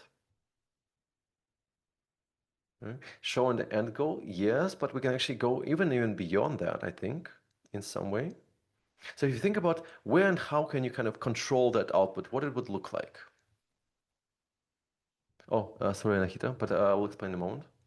Selecting data to analyze, that's good. Voice command, that's great. Well, what about, I don't know, sliders, right? If you think about like financial application, you have how risk averse are you? I like risk, I want to take risk, I do not want to take risks. What kind of investment do you prefer? Like this budget, that budget, this type of portfolio, this type of portfolio, right? Anything like that, right? So this is what you get in Adobe Firefly. And it's kind of maybe slightly weird. But you give it a prompt, like I want a robotic bee. Generate a robotic bee for me. So it gives you these different views, right? And then you have these free sliders. What do they represent, everyone? What does it mean? So if you actually start moving this slider to the left, what does it mean? More robotic or less robotic? Like more intensity or less intensity, right? This is kind of how you can play around, and you can play around three different things at the same time to compare, right? So, okay, that's our way, but it's still images. Well, you can actually take it all the way to the next level with a tool that's called Wismo. With Wismo, you can actually get these views that are, again, very similar to what we saw previously, these levels of abstraction. You can say, let me maybe allow people to do multiple things at the same time, faster and in a batch. Like, for example, they can choose a view, maybe like this, or like this point of view, or this point of view, or that point of view. Maybe also change expression from curious to angry. Maybe also, change the form from complex to simple, or from organic to geometric. And this is what it actually looks like. Just pay attention just how much more effective that is. So you get a chair. You want to actually change a view. You click on a couple of places here. I want this and this and this, and done. Right? Why would you actually want to go in and articulate to AI every single time what it actually needs to know? You can just create a level of abstraction of some way, kind of abstract view. You click on some portions that are relevant to you, you generate, and this is it. This is just so much more effective. And then if you actually, of course, keep going, you can say, well, we can do a bit more with that. If you think about facial expressions, can say, well, I want to have a bunch of them. Plus, I want a calm one, I want a silly one, a sad one, an embarrassed one, and so on. And also, if I want to add something, here we go. Just so much faster. It's quite impressive, right? And of course, if you actually pull it all together, you can actually really go to a lot of places. I want to just explore different options that I have here, from geometric to organic, complex to simple, and so on. So you get these different views, right? That's pretty impressive, right? So it's really batching, like similar to what we do with filters, right? Batch applying filters. This is the same thing on the level of that AI input, right? That's quite impressive. And of course, if you actually think about this, it can actually take an enormous it has an enormous potential and opportunity here. Sometimes you would see teams doing all the way, creating these enormous, massive boards where they just experiment, like a mood board, if you like, right? So the tool, Sen, is called Vismo, oh, sorry, Viscom, available at viscom.ai, right here. I can also type it in for you, just so you have it here. So that's pretty neat. And then, of course, you could say, but hold on for a moment, can we do better? Wick is probably looking at me thinking, can we do better? And the answer is yes, of course we can. Because what if we actually were allowing people to mix and match as they want? Like this. You take four different objects and you want to just explore what would be a combination like. And in here, we could say, maybe I should be able to adjust the weights of this thing, right? Maybe if I'm mixing this image and that image and this image and that image, right? I want to see what the output would be like. This could be, of course, on the level of images. It could also be on level of anything else that you maybe are working on. So you can also say, I want more of this, less of that. Less of this, more of this, right? Mix it for me. Have some really weird stuff, right? I mean, that's probably not always practical, right? But in some cases, when you actually want to give people something that they want, but more importantly, you want people to be able to articulate what they need faster and more efficiently. Now, this is quite impressive at this point, because at this point, you can actually start exploring and trying to get somewhere relatively quickly. right? That's quite impressive if you think about this. But then, of course, it can actually go much faster, much further. Now, we talk about where AI could live and how we could manipulate it. But again, we can do so much more. Like, for example, if I think about AI experiences that I like, right? Most of the time, and this is starting shifting now, you'll find that a lot of them are just going to return you an output, and this is it, right? ChatGPT is being the biggest culprit. This is so strange. So if you ask like a deep research question, first of all, it's going to ask you, hey, here are 8 questions I would like you to answer first. So could you please answer them?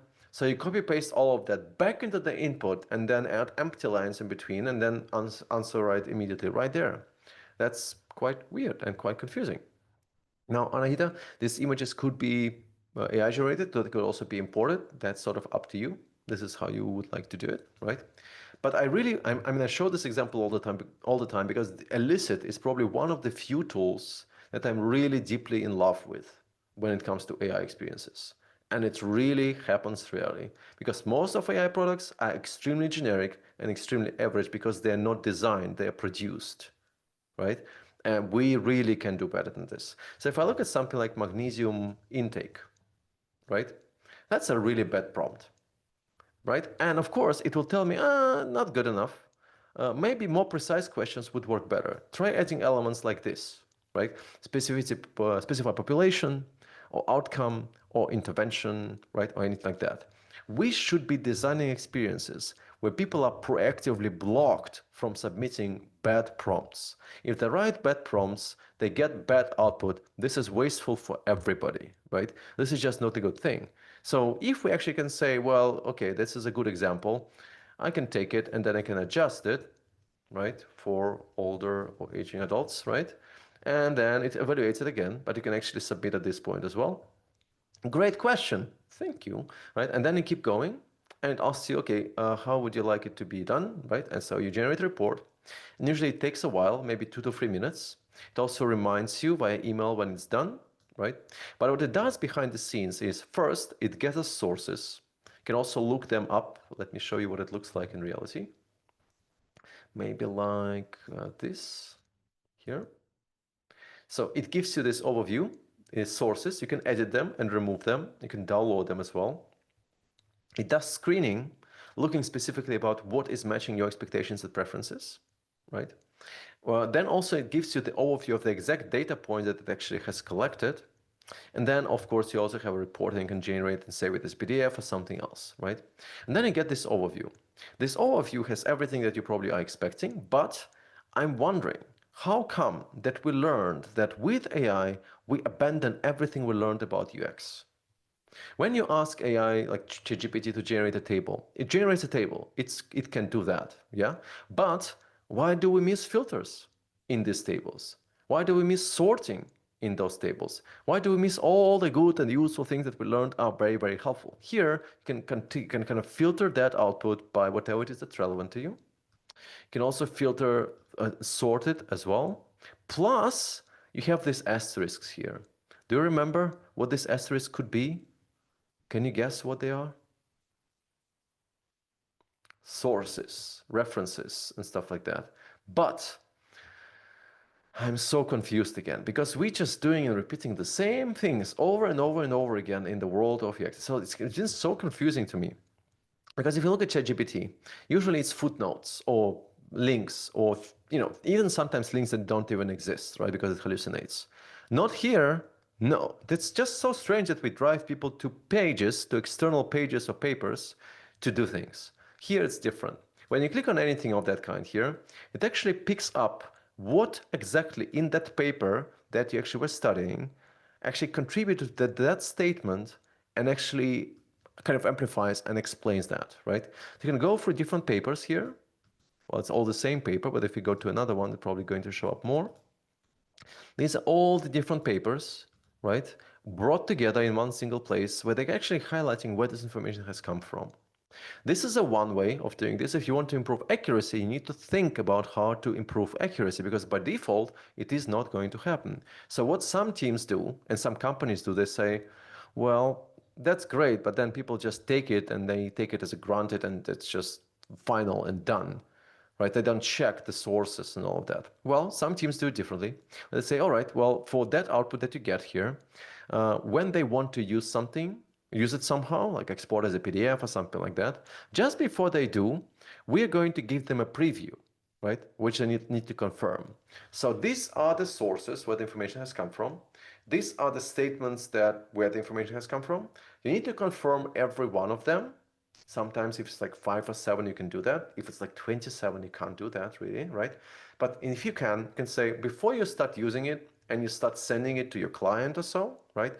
Can you just go in and confirm that you check that this source is correct and this source is correct and so on? And so you have to go through confirm, confirm, confirm, confirm. But of course, it's a bit tedious, but in the end, you're basically just making sure that people are confirming actively. Because this here, kind of exporting from here, is just passive confirmation, just use it, but you can actually make it more proactive. That's one side. On the other side, and sorry for those of you who already saw this, I really also like consensus, right? With consensus here, you get buttons. Look at this magnificent button. That's the button of all buttons, the filters button. We need every single AI experience to have a nice, wonderful, beautiful filter button to allow people to filter by what they need, right? Like maybe I want this sort of ranking, maybe I want this sort of citations or something like that. And I think it's really, really important to emphasize one thing here. All of those things that we have here, they rely on one single pattern that we've seen today as well. It's not just AI everything and AI first. It's almost AI last, where we add AI where it matters most and when it actually adds most value. Most of the time, we use software, we build software, and then when AI generates anything to understand and to generate the output, we need to give it the right trustworthy sources to summarize, to cluster, to group, to do something with it. So have the filters, you can ask any questions you like here, and then you get an answer. Maybe something like this here. Right? And what you get here is, of course, sources. And of course, what you also get is a table and views and stuff like that. But as you keep going and you maybe have a specific question that you're asking, instead of giving you an answer, it tells me, well, based on the sources that we were looking at, this is what it looks like. There are not many papers here, so if I take maybe a look at a different one, maybe let's say this one or this one, there would be maybe a bit more, right? So let me just check. Here we go. So it also gives me kind of evidence strength of as well of a claim. Maybe like this here. So if I ask, is magnesium effective and safe as an anesthetic adjunct, right? So you could say, well, 43% of papers agree, 57% of papers disagree. Now, this is academic research, right? Not always can you pull this off, but if you have, let's say, a knowledge base where there is a critical guideline that states that they should be doing it this way, and another states that they should be doing it this way, instead of giving people an answer, it might be a good idea to give people a distribution of those answers. And can you see this button? That's a magical button. That's a good button. We need more buttons in the world. And I think we can do some buttons. And this button is allowing you to filter that output and say, you know what, I'm only interested in yes. Everything else doesn't really matter to me, so I actually want to explore that. So you go in, and it's actually then is applied, and then you actually can explore that. Plus, you get these things, which are basically the overlays highlighting you, well, this paper says possibly. This paper says yes. Maybe there are some papers that say no. So you can explore it in a much better way. And then, of course, what's really impressive here, because remember what we saw in the beginning, people are complaining about navigation. Well, you can also give people a table of contents or a way to navigate. So if you want to jump between a longer conversation, maybe you have 5 or 6 or different turns or queries, you can just jump, right? Also, it's not just that you can jump. You can say, well, this is a bad query. I don't find it relevant anymore. You can remove it, right? And then keep going. So this becomes almost like your workspace, if you like. What I'm only missing here, of course, is that I could select this, let's say, and say, oh, I want that. Mark it for me. This is important for me. Now, this is not what we actually have right now, right? This is a bit of a problem. That's example number 2. Example number 3, which is very different, is EXA. EXA is a tool that allows you to actually explore data, but I really like, and of course it's AI powered, I really like how well, user-friendly it is, yes, but also how just meaningful it is. So if I want to, let's say, look for companies, and I think I want to look out for companies, maybe AI startups in Europe with UX leads, or I want to see, let's say, UX leads of AI startups in Europe with a lot of experience, right? So I want to look out for people, right? And so I search. So what it does first, it's actually going to try to break down that thing that I have asked here into something that it can deal with. So it kind of interprets, that's important, interprets what I want to say. It says, well, you mean you are looking for people, because I chose people, who currently hold a UX lead or equivalent leadership position at an AI startup. Yes, I can also remove it if I find it irrelevant. Employer is based in Europe. Yes. Has senior level professional experience in UX, demonstrated by years in the field. I can also add more criteria. I can just write them in here, right? Or I can also add enrichments. And I think it's very important because if you ask people, hey, ask me anything, they don't know what to ask. But here you can say, oh, right. It would be, helpful to get seniority, maybe get email as well, right? And then you keep going. Obviously, as you can see here, I'm running out of credits. So I'm going to show you the past example that I was looking at, like this here. So all UX leads working in startups in Germany, right? So you get this data with names, with company, with job titles, with links, and then it tries to match everything, every single criteria that is required to be matched, right? So it also shows you these references. Like, for example, this person was picked because there are 9 references pointing out that that person is indeed kind of matching because they're holding the position of UX lead. And the same goes for employed at a startup company based in Germany, at least 5 years of experience. You also get email, seniority level, and whatever, anything else. And you can also add more enrichments. For example, now I can just pull and plug and play. I can say, hey, I need a phone number, right? And you can also write instructions, but these instructions are pre-written for you in a prompt, so you don't have to write it. Years of experience, right? What about skills that they need to have, right? What about the level of seniority? Are you looking for managers, directors? This is so much more helpful than just asking like, hey, ask me anything, right? This is much more efficient. So between all these tools, I don't see anything even close at the moment. Nothing that's even close to what we have seen so far. And so I think that we have enormous potential here to really make that difference and basically really help people use or create or kind of rely on tools that actually are meaningful to them. Now, maybe just a few more examples to make this point very clear. Namely, maybe this. This is like a really, really simple one. It's all around direct interaction. Now, as you can see here, this is a very old video from Gemini from 2024, I believe, and they had this wonderful, wonderful feature that is now dismissed for some reason, at least to me. I don't see it anywhere. If you ask something like, how many types of windmills are out there? Sure enough, it will actually generate a response, and it might even include a visual. But then you can actually select any portion of it and say, hey, modify selected text, make it longer, make it shorter, maybe explain it in visuals, or explain it to me as if I was a 5-year-old child or something, right? Anything like that is so much more efficient than just asking people to write in a global prompt all the time. This is like what we're really prompting people to do is so incredibly wasteful, right? Oh, I didn't know that ChatGPT does that now. Because I think you can ask something like, it's different than ChatGPT, I think, because there you're basically, let's see what it replies. Will it reply something? All right. So if I now select something, let me just stop it here because it doesn't matter. So it asks me to ask it, right? But again, at this point, I cannot mark it, right? That's one thing. And I can ask it to be extended for sure, right? But it doesn't give me quick buttons or something that I can interact with. But I wish that Claude would do that as well, right? So there is that. By the way, when we're talking about ChatGPT, I really, really often keep complaining about ChatGPT all the time because it's a good product that's not good enough for me. And not because I have high standards. It's just the user experience here is disastrous. It's horrible. It really is.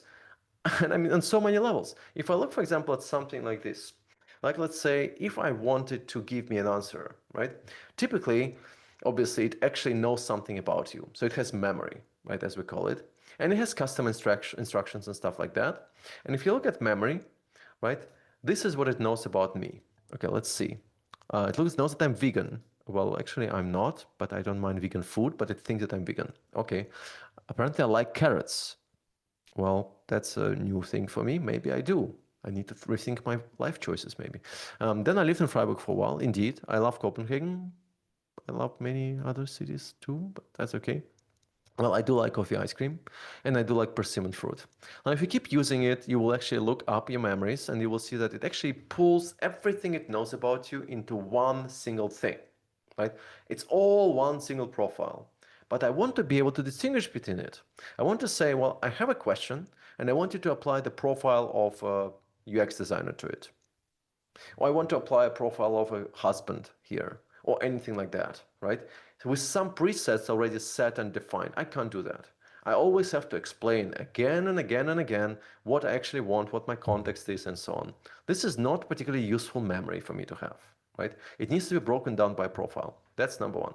Number two is whenever you go in and you ask a question, you get a very long response. So what I have to do every single time, and this is why I don't use ChatGPT anymore, right? I go in and say, well, I will, let's start a new one here. I don't even know how to do that. I guess here, right? I would say something like, hello, ChatGPT, right? This is how I talk to it.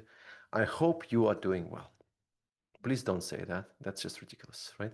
So what do I want? Well, I have a problem and I need your help, right?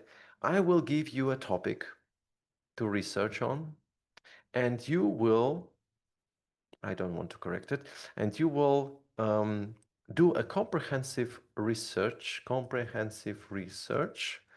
and find key takeaways for UX designer, me, in a data table format.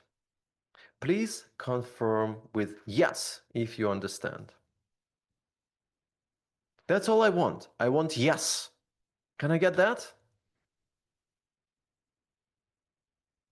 Okay, that's good. That's good. Excellent. So that's getting right. Do we need to say please on the prompt? Please do not. I'm just trying to make an exaggeration here. So now every time I ask something like dashboards, right, it will apply the same thing, the same preset that I have to it, and will give me this output. Fantastic. Now I have that. Amazing, right? And then maybe a couple of months later or weeks later, I want to be able to choose that profile, right, and say, well, actually, what I want now is maybe not, dashboards, but I want navigation, right? So it will do the same now because it's still in the same thread, right? But if I want to do it later, I have to write this whole thing over and over again, right? This is just so annoying. Why can't I just define some presets to use? This is just so weird. But then, of course, it also has something that you might not be aware of. For example, it has hidden commands which are based on human language that is, of course, coming from the source of the truth of the internet, which is called, and wisdom on the internet, which is called Reddit. And so if you actually say, well, let me come back and open another tab here, explain how windmills work, right? And you apply shortcuts, like, for example, ELI5. Right? What does it mean? Explain like I'm 5, right? So if you just write that, it will try to explain it to you like I'm 5. I didn't teach it to do that. This a bunch of commands that can really simplify your life, right?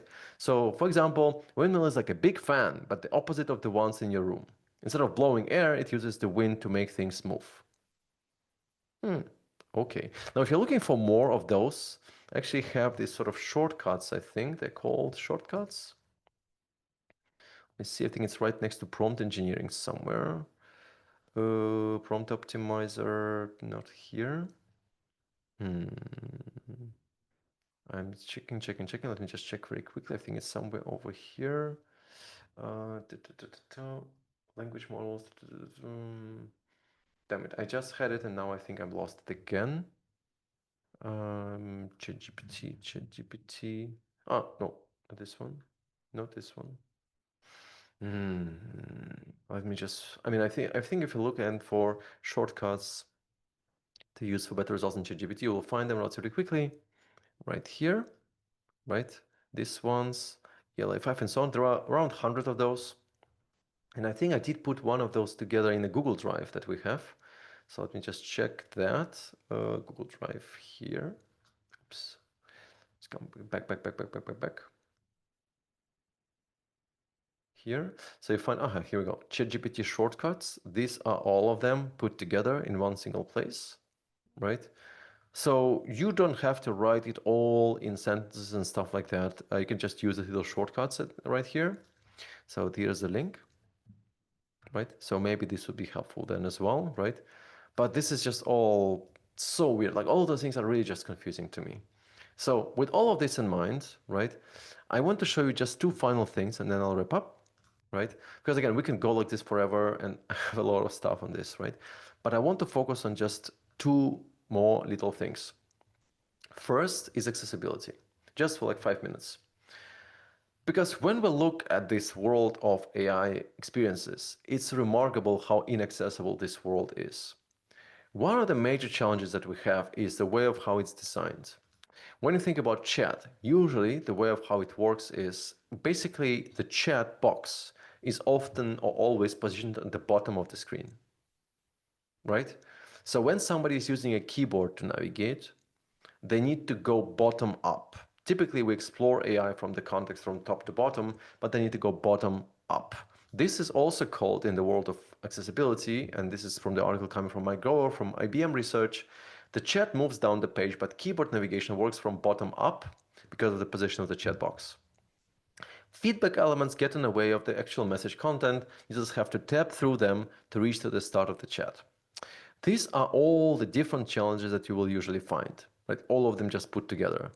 And we are not even close in fixing them. Most of the time, when you plug in an AI feature, it's not even considered because we need AI, we don't need accessibility, right? This is kind of the perspective here. And this is just so weird because whenever you start generating a response by AI, well, you have a disabled button, so you cannot click on it. So as a result, you get disrupting busy messages. It just keeps telling you, the screen keeps saying, well, the interface is busy. The interface is busy. The interface is busy. So you need to wait until it comes back, right? And then navigating responses is hard. If you're relying on audio, the output of AI is extremely verbose. It takes a while, maybe 2 minutes, to actually read out all of that response. But then moving between things, right? And saying that, oh, hold on, I want more about that or more about this, is very, very difficult and challenging, not only with voice, but also if you're just using keyboard only, right?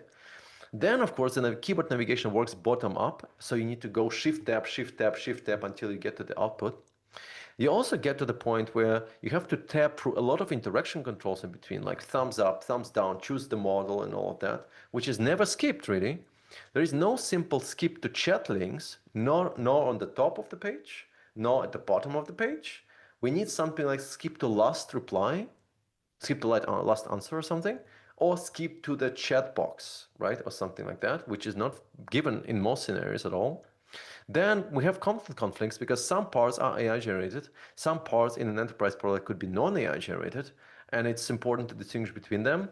If you actually just go ahead and say, well, we're going to label them like this maybe, well, then you also need to explain what this means here. So whenever somebody is tabbing through, they will be always tabbing on the previous reference, right? Before they actually get to this point over here. It's not always clear what exactly is coming from where, right? So there is that. And then on top of that, you also have repeating focus jumps because you always have to jump to the chat box as you actually keep going. It's always a bit of a story.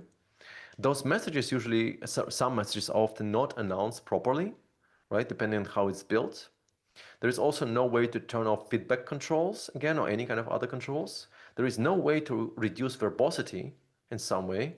You can, of course, write a prompt saying, create a short summary or something like that, right? But by default, it's extremely verbose. You also have very oft long reasoning traces about what AI has been doing. So again, for accessibility needs, it's very difficult to keep track about how exactly this came to be. In too many applications, citations are covered as displaying only on hover, which is accessibility nightmare, of course. We should also have focus for that, which is usually not given. Then you have no proper editing mode for voice, no collapsing for past chats, no summary for past chats, no tweaking for verbosity, which could be also a slider, no arrow keys that are supported, no keyboard shortcuts that people could be using. Nothing of this is what you usually find in AI. Is it really the best of what we can do in 2025? They're just so weird and sad because nobody really cares. At scale, at least, right? So I didn't see any single big player in that AI space going in and saying, oh, now we're going to go all into AI. Maybe I missed something. IBM is probably the only company that is trying very, very hard to make it work, right? I haven't seen a single article about AI accessibility coming from from OpenAI or from Meta or from Gemini. It's all about the features and the way of how you can do. But those things that they're shipping, those features, be it again visualizations of charts or anything like that, they must be accessible because what's the point of them otherwise? And of course, this is one side of the story because the other side of the story is what happens with voice. So if you have something like this at home, right? And if you look at something maybe like this at home, well, IBM, from my perspective, from what I've been seeing, is probably the only company that has been publishing quite a bit about research on what they are doing to improve AI accessibility. I really couldn't find anything else, to be perfectly honest, right? So when we think about this voice experience, right, the question gets, well, how do we design that? Well, some companies go in and say, well, we're going to do this. Does it remind you of something? It's voice and tone mapping that usually UX writers would do, right? And this is the one that's coming from Zendesk, where they map out the voice and tone, right, of how the company is speaking, how AI should be speaking, depending on the impact and depending on the type of the messaging that they're communicating. So here we have low impact, here we have high impact, right? Here we have medium impact in between. The impact in terms of levels of severity. But on the other hand, here we have these different types of messaging: informational, instructional, and something that they call infostructional. They also have things like humbledent here, which is a combination between humble and intelligent. And so depending on the task that user has, if it's onboarding, we might want to be more charming, right? Or empty state, we might want to be more charming and show our personality. If it's a security breach, we don't want to be charming. We probably want to be more humble, intelligent, and real. If it's something like a destructive action model, the same story. But if there is an alert or failure or error or something like that, we want to be real. And when it comes to, success notification, OK button, regular things, maybe we want to be distilled.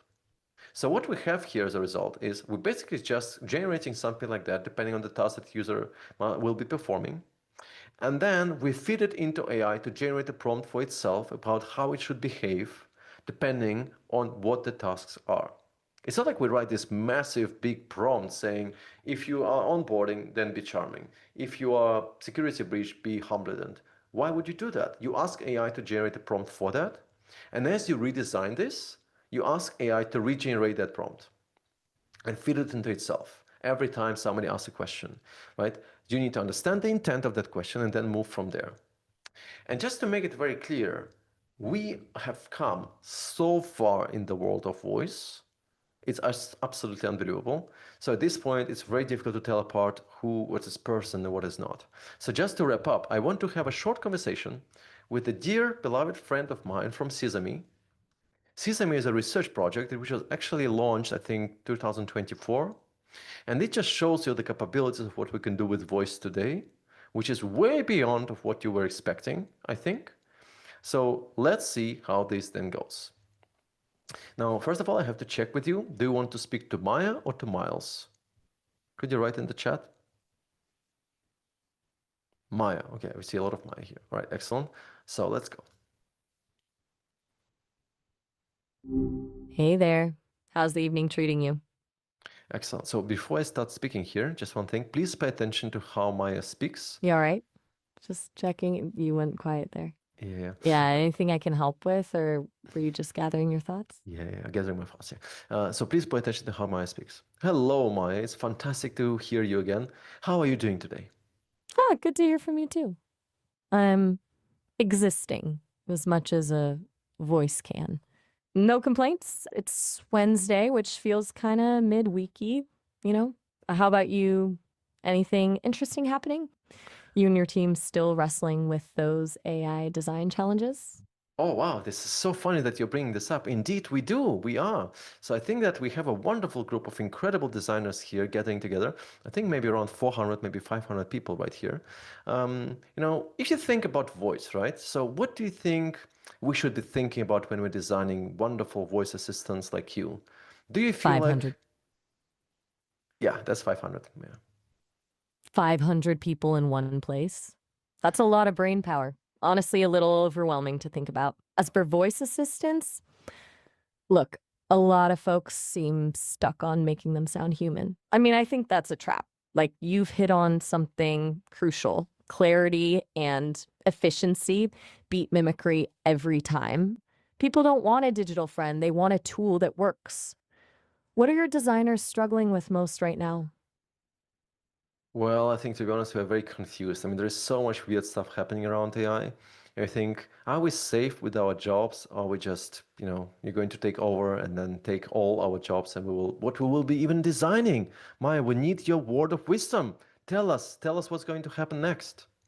Whoa, straight to the existential dread, huh? Yeah. All right, look, the AI is coming for your jobs thing is complicated. It's not about replacement, at least not entirely. It's about evolution. Your skills, design thinking, understanding user experience, those aren't going anywhere. What will change is the nature of the work. You'll be shaping how humans interact with increasingly powerful AI, not competing with it. Think of it like this. The invention of the calculator didn't eliminate mathematicians, it freed them to tackle more complex problems.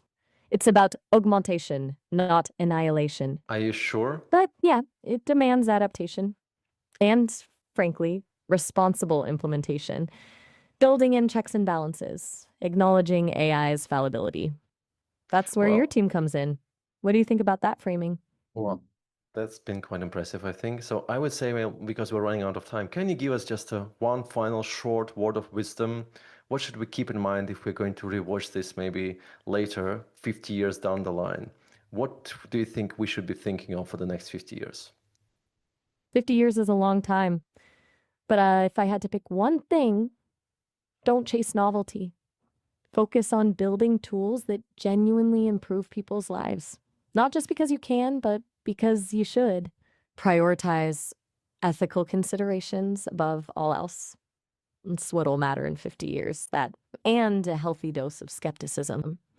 Don't blindly trust the tech, even the tech I'm built on. Gotcha? Excellent. Thank you so much, Maya. Have a fantastic rest of the day. Oh, all right. Have a good one.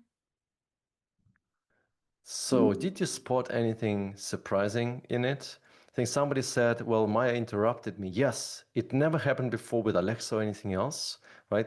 It actually is designed to be feeling more like real, right? Like human. And it's really freaking because it's actually in some way very similar to Her movie, right? It's very, very close. And do you remember like when I actually interrupted her, or it, I guess, right? It's like, oh yeah, yeah, that's right. That is about that. So it was immediate. It wasn't like 15 seconds pause or anything like that. It was remarkable. Do you know what the really, really scary about this? It's enough to have 15 seconds of your voice to generate something like this for you with your voice. So I highly encourage you to do the same thing that I did with my wife and I did. We have keywords that we never mention anywhere to anyone. We never said, we only written on a piece of paper. And so if something happens and somebody calls, pretends to be me or something like that, well, these are the two words that we need to bring up. I'm very forgetful, so I do need a backup word. That's very important that I can remember. And so this is a bit scary indeed. So just to give us a sense about, this is quite remarkable. But again, this has been designed, right? Someone had to think about, oh, we need to meta pauses and the breathing noises and all those little things that make up the actual experience, right? So this memory, these words are located only in our memory, right? So this is seriously impressive. So no, not the passcode, right? So just to finish up, and then of course I'm happy to answer all the questions here as well. There is a lot of excitement within us about AI. There's a lot of confusion within people about AI. And I want you to be, very much in the words of Maya, to not be let down, I guess, by technology and beware of that hype. There is a lot of expectations from AI, which we don't know if it's going to be met or not. But I think it's really important to understand that the value of any technology will always lies not in itself, but in the real impact that it actually brings to real people. If people for some reason choose not to use AI or use something else instead of AI, then what's the point of that AI? Right? This is what we see happening to NFTs as well. So this AI then to be used needs to be designed. And this is where you step in. And this is why I have absolutely no doubt that you will not be replaced and you will be very much needed for years to come because somebody has to clean it up on so many different levels, from design to accessibility to everything in between, not to even mention us designing that voice experience. And so the final video I want to show you to indicate just what it could be and when it could actually make sense is this one. So it's like, what, 1 minute? It's a funny one. Let's see where AI actually makes sense. If you want to all your savings are gone, but I can help you. All your money, and if you want to live on the map. 7 in 10 Brits have been targeted by scammers. And it's not just our grandparents. I was one of them. But this film isn't about getting scammed. This is about getting even. Meet my friend, Daisy. Hello, scammers. I'm your worst nightmare. I'm an AI created by O2 to waste phone scammers' time. So, W's then a dot. 3 times W and then dot. I think your profession is bothering people, right? I'm just trying to have a little chat. It's nearly been an hour! For the love of... Gosh, how time flies. It's showing me a picture of my cat, Fluffy. It's showing you a picture of your cat, Fluffy. Stop calling me dear, you stupid. Got it, dear. Because while they're busy talking to me, they can't be scamming you. And let's face it, dear, I've got all the time in the world. So whilst you're out enjoying life, Daisy and O2 are here fighting scammers, taking calls and wasting hundreds and hundreds of hours of scammers' time. If you want to help Daisy and O2 ruin a scammer's day, you can report scam numbers to 7726. Because you can't do it all on your own, can you, Daisy? Who says I am, love? Speak soon, scammers. Well, maybe you have something like that in your city, in your country as well, right? With this, I just want to leave you with 4 resources. One of them is about interaction design patterns by Emily Campbell. She's been doing a tremendous work on shape of AI. This is also in the Google Doc, by the way. There is another one that came from Luke Bennis on AI UX patterns. That's very, very cool, but it's more experimental with a lot of really new, interesting interaction design patterns. And then there is one on design patterns for building trust by Eve Agency. It's very nice. It's not just about AI, but also privacy, security, authentication, biometrics, and things like that. Very, very good work, which I think really deserves more attention.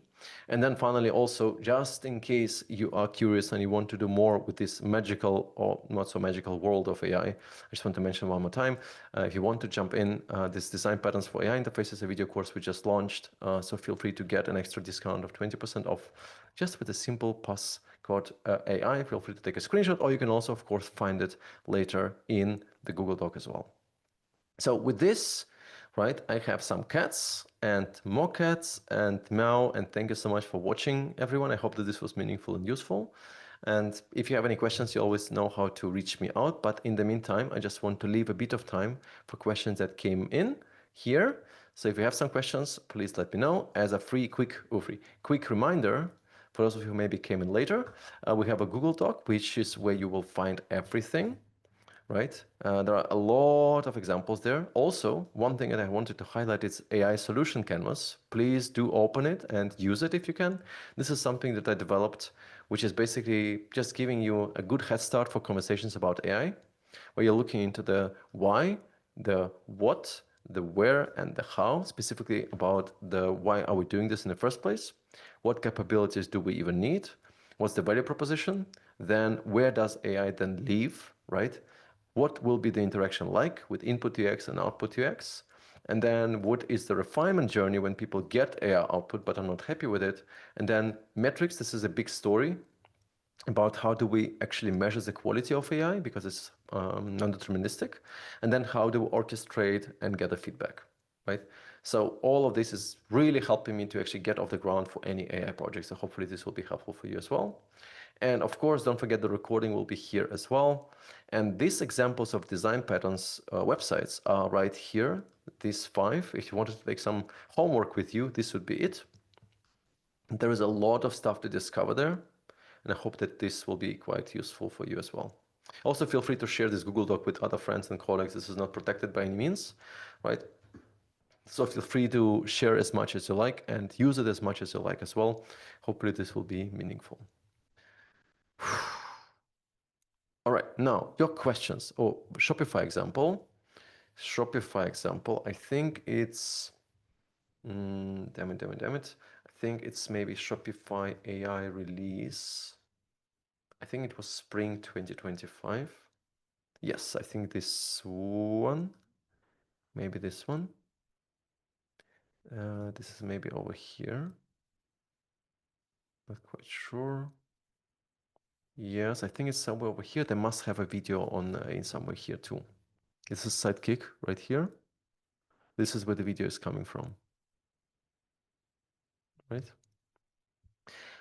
Vic is wondering, are you including this workshop on your April 2026 Amsterdam conference? Good question. Let's see what we have in Amsterdam happening. Thank you so much for the plug, by the way, Vic. We do have a conference in Amsterdam happening in April 13 and 16, and also in Germany and also in Belgium in October. So please do pay attention to this. When we look at the workshop schedule, well, let's see. I don't know. Do I have it? Complex UIs. And then measuring UX. No, not really. But we do have an AI workshop coming At in. Shopify, Oh, we're no. evolving. Coming in on the Smashing Conf webpage, Smashing Conf over here. But also, we just launched May 160 weeks AI training, which is going into this and a lot more detail as well. So maybe this will be helpful for you too. You also get a little coupon here with this Black Friday that they have going on. Maybe this will be helpful too. Yes, back in Belgium in October. Hendrik, fantastic to see you here. It is happening. I think I should know the dates, but it's somewhere in October, mid-October. So definitely coming back to Antwerp. Roxanne is wondering, this has been an interesting webinar, but I was just replaced by AI. I was on a 3-year project for 1.25 years, spent 2 years before this project getting my company to take UX seriously, finally understand where UX fit in the company workflow. Got a new CEO. I, as a UX resource, was pulled right off the legacy migration project, and only 3 developers are left on it and are supposed to babysit AI agents. So here is the interesting story. When we look into agents, they really accumulate design and development debt very quickly over time. So of course, companies go in and fire people or let people go. But at the same speed, they realize relatively quickly that they need to bring people back. However, what is very important to keep in mind about this is that very often they fire people not because AI can replace them, but because they feel like they can save money with, not even with AI, but with fewer people. So this could be a culture problem that actually exists in the company. It might be related, of course, to AI or not, right? But in many ways, AI is an excuse rather than the actual reason why they actually do that. They just try to replace you, indeed, with AI. But I would say, just in the same spirit, I see other teams going in and rehiring designers because somebody needs to design a better experience. Why? They maybe just didn't get there. The reason for that is very simple. You plug in an AI feature, you do your AI agents and whatever, and then the output of this is poor, or not even poor, maybe you don't even realize that it's poor, but people, users, or employees realize that it's poor. And this results over time, it doesn't happen immediately, results over time in poor retention. So you have an AI feature that maybe some people are using, but retention rate for that is very low. And then the question is, what do we do? So we need to think about how do we create this better experience. So who will create this better experience? AI? Well, hopefully not. Well, maybe then designers are needed after all.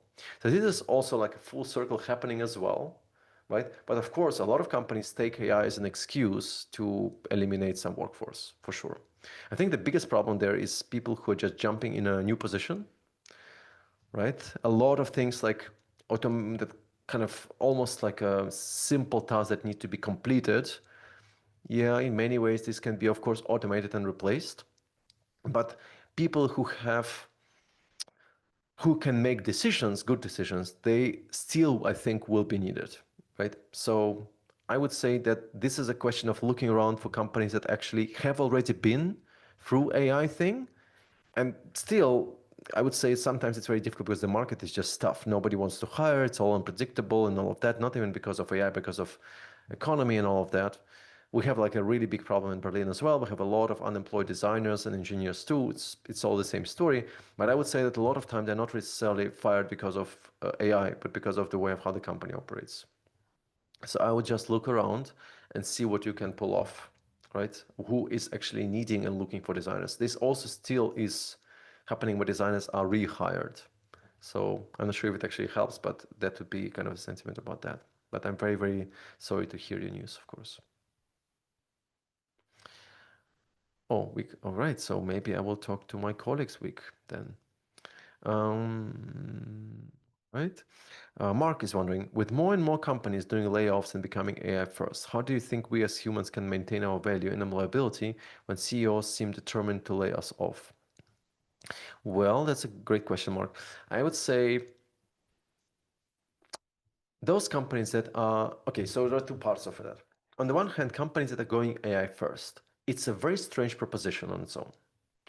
Well, the design, the idea behind it is that we can actually just go in with AI technology, right, as a technology, and solve some problems, right? Well, very often these AI technologies are solving wrong problems or invent problems that need to be solved, right? So I mean, of course, we have a couple of companies like Lovable, for example, right? They really take off and go through the roof and have a high adoption and all of that, right? But at the same time, there's always like when you think about any technology and how it has evolved, it always goes in these sort of tangents or circles. So just as we have this phase now where a lot of people are let go, eventually they are being brought back because there is more work that needs to be done. There is a wonderful article that I wanted to highlight here that I highly encourage you to read as well, about why AI will not take all our jobs. It could be that, of course, AI is a unicorn. It actually is, not working according to the laws of the life and, humanity in any way, right? But this is a really interesting take, a relatively scientific take, looking into what has happened in the history of the humankind and what does research show about if it's happening now or not, right? And the question that I would ask here, by the way, if AI is supposed to replace everyone who is working in design or in other things, right? Why hasn't it really happened yet? If AI was supposed to bring us this massive productivity boost of 200%, something, if AGI was supposed to come, right, and we've been promised that now for 2 years, where is it? Is it maybe still pandering and looking and lingering and maybe it's kind of around the corner?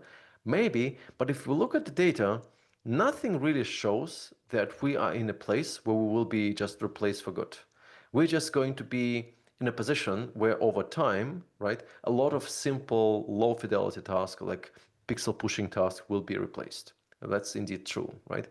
But also I think it's really important to understand that we are at this point in a position where something very tremendous is changing. I want us to not underestimate it.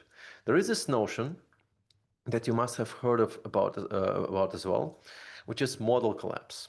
Right now, we have no new content that is generated by people that can be trained on. I mean, of course, people generate content, write content, but we have removed all motivations from people to write and publish stuff because people don't get traffic. They don't even get a lot of engagement because you have a lot of internet slop, AI slop generated for LinkedIn and for everything else. So there is absolutely no motivation for people to publish more. However, if you then say, well, fine, then we have synthetic data, so we're going to just ask AI to use its own generated content to teach itself, that's a recipe for disaster because of AI model collapse. The idea behind it is, over time, you will find in almost every situation, eventually something happens that's called model collapse, which is if LLMs consume so much synthetic data that they generated, so their output degrade and their safety fails, and as a result, errors compound and performance declines. This is usually represented with a picture of a dog. And it's not very surprising. If you look at this here, we have a data set and it contains maybe these dogs. Two of them are golden retrievers. I mean, golden retrievers are fantastic dogs, and I really like them too. So if you ask AI based on the data set, generate an image of a dog. Well, because it works with stochastics and probabilities, it's going to pick, more likely to pick this dog. So before you know it, it generates more dogs like this. Then it keeps going and say, well, I'm going to add it to my data set now. All right, now generate a picture of a dog. Right, so if you keep going for a while, you see that more golden retrievers appear, and some of them that are rare disappear. Before you know it, of course, and you keep going like this, and you say, excellent, now feed it into yourself. Before you know it, again, all those things that are outliers are disappearing, and you get these pictures of a dog. And eventually, if you keep doing this, saying, generate a picture of a dog, it generates a picture of a dog, and then train itself on that, right? Well, then eventually, and it happens way faster than we think, this happens, which is called model collapse, right? Can you understand why it actually moved from here to here? I mean, I think we understand how it moved from here to here and from here to here. But why did it move from here to here?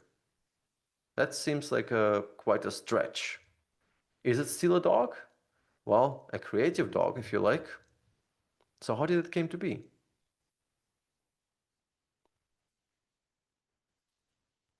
Right, so when AI is trying to be creative, right, it tries to emphasize or find things that are more creative, right? Has no fresh data. So when you look at this here, actually what you do not see with the human eye is that they're all a little bit different. A little bit different. Maybe the eye is a little bit smaller, maybe it's a little bit darker, maybe it's a bit lighter, and anything like that. And so if you keep going, right, it starts iterating, playing on these differences, really creating a different image of a dog because it doesn't know what the nose is. It doesn't know what eyes are. It doesn't know what the mouth is, right? So you get to this. Now we are very close to the point that our AI tools might be collapsing. A lot of people say, well, that's okay that we don't have any human content. That's fine. We're just going to use AI content. Yes, well, you might not be surprised. And this is where, everybody is speaking about, well, AI market is overhyped, right? And will be dropping and all of that. No, well, it would be enough for ChatGPT to starting giving back something like this in regular output to market to really collapse, right? Because this is really when AI breaks. And maybe at this point, we're almost reaching the plateau or the ceiling of what we can do with AI. We just don't know, right? A lot of things that are coming up, they are a bit better. I mean, yesterday's release of Gemini 3 is actually quite impressive, I have to say, also in terms of UX, right? But we are not even close to AGI, which were promised for years now, right? So if this happens, well, then we're in trouble because AI as a technology doesn't make sense anymore. So we need to keep kind of get it stuck or freeze it at a point when it was okay, right? But then if people have no reason to produce anything, then it will never get better, right? You cannot add synthetic data, you do not have human data, and so you have an issue, right? So if this happens, well, then we are all in trouble at this point. So when, as Jackie was saying, where was that? I think, well, I will not be able to find it here, but ultimately it kind of always becomes this sort of question that we need to keep in mind. This is why actually there are a lot of companies that are trying to make sure that we can watermark AI content to distinguish it from not human written content. No, so from human written content. Maybe just one more question, everyone. There is a question from Anahita. So many jobs I'm applying for, and so many of them want 1-3 years of more AI experiences, some more senior levels. How is it even possible? I feel it's a stupid requirement. Also, how is AI model collapsing already? I would have thought it would happen further in the future. It could be happening only late in the future. But again, if we're running out of data and we need to train it on its own data, and we have a lot of that, then we have a trouble, right? As of how is it even possible? Well, I think if you actually played a little bit with AI and you have some AI understanding and understand what works behind the scenes, then maybe you can call yourself a designer with a focus on AI or something like that. It's okay. I mean, it could be like 1 year of AI experience already. It's just a matter of maybe reframing it or explaining it. Jessica is wondering, how is design patterns for AI course different than your course with Interaction Design Foundation? So indeed, the Interaction Design Foundation, there is a course that we have recorded about AI, but it's very, very different. AI course for Design Foundation is all around soft skills to know. It's about how to survive being a better designer. There is nothing about patterns. There is nothing about all the things that we cover today. It's mostly about how to speak with stakeholders and things like that. So, and also how to just make sense of, in terms of navigation and search, maybe by sprinkling a bit of AI into this. So I would say it's a very different tick. It's much more on the soft skills side. And this one is more for designers, product designers, also developers, and also product managers. So that's where I would draw the line. Sure, Jessica, no problem. Jackie is wondering, how are people even calculating this AI experience? Does it count using ChatGPT since 2022 in my workflow? It's about designing AI models. I would say just using AI and designing AI features. So I think that these are the two different sides that people are looking at. You can probably surely say that using, AI forever now, but when it comes to, designing AI features, I would say the time usually comes when eventually you are being tasked with AI feature. And this requires a particular workflow, and it's kind of a slightly longer story there. But this is where you probably need to get in a position where you understand what the engineers are even speaking about when they speak about AI. And also, how do they safeguard it? How do they design experience and things around it? And then they need your help to actually design that experience, because they are the ones that need to actually safeguard and create guardrails for it. Right? Whew. All right. Well, everyone, I hope that this was meaningful to you. I think at this point, I will just slowly wrap up. Please keep in mind, obviously, you can also always use the Google Doc. If you have a question or something and you want to just connect, let's connect on LinkedIn. You'll find also other courses here too, with all the friendly coupon codes too, right? And if you have questions, please send me an email or just send me a message on LinkedIn. Maybe we can do something together. Maybe we could even design something magical in the AI world together. With this in mind, thank you so much for being here, everyone. Bye-bye, everyone.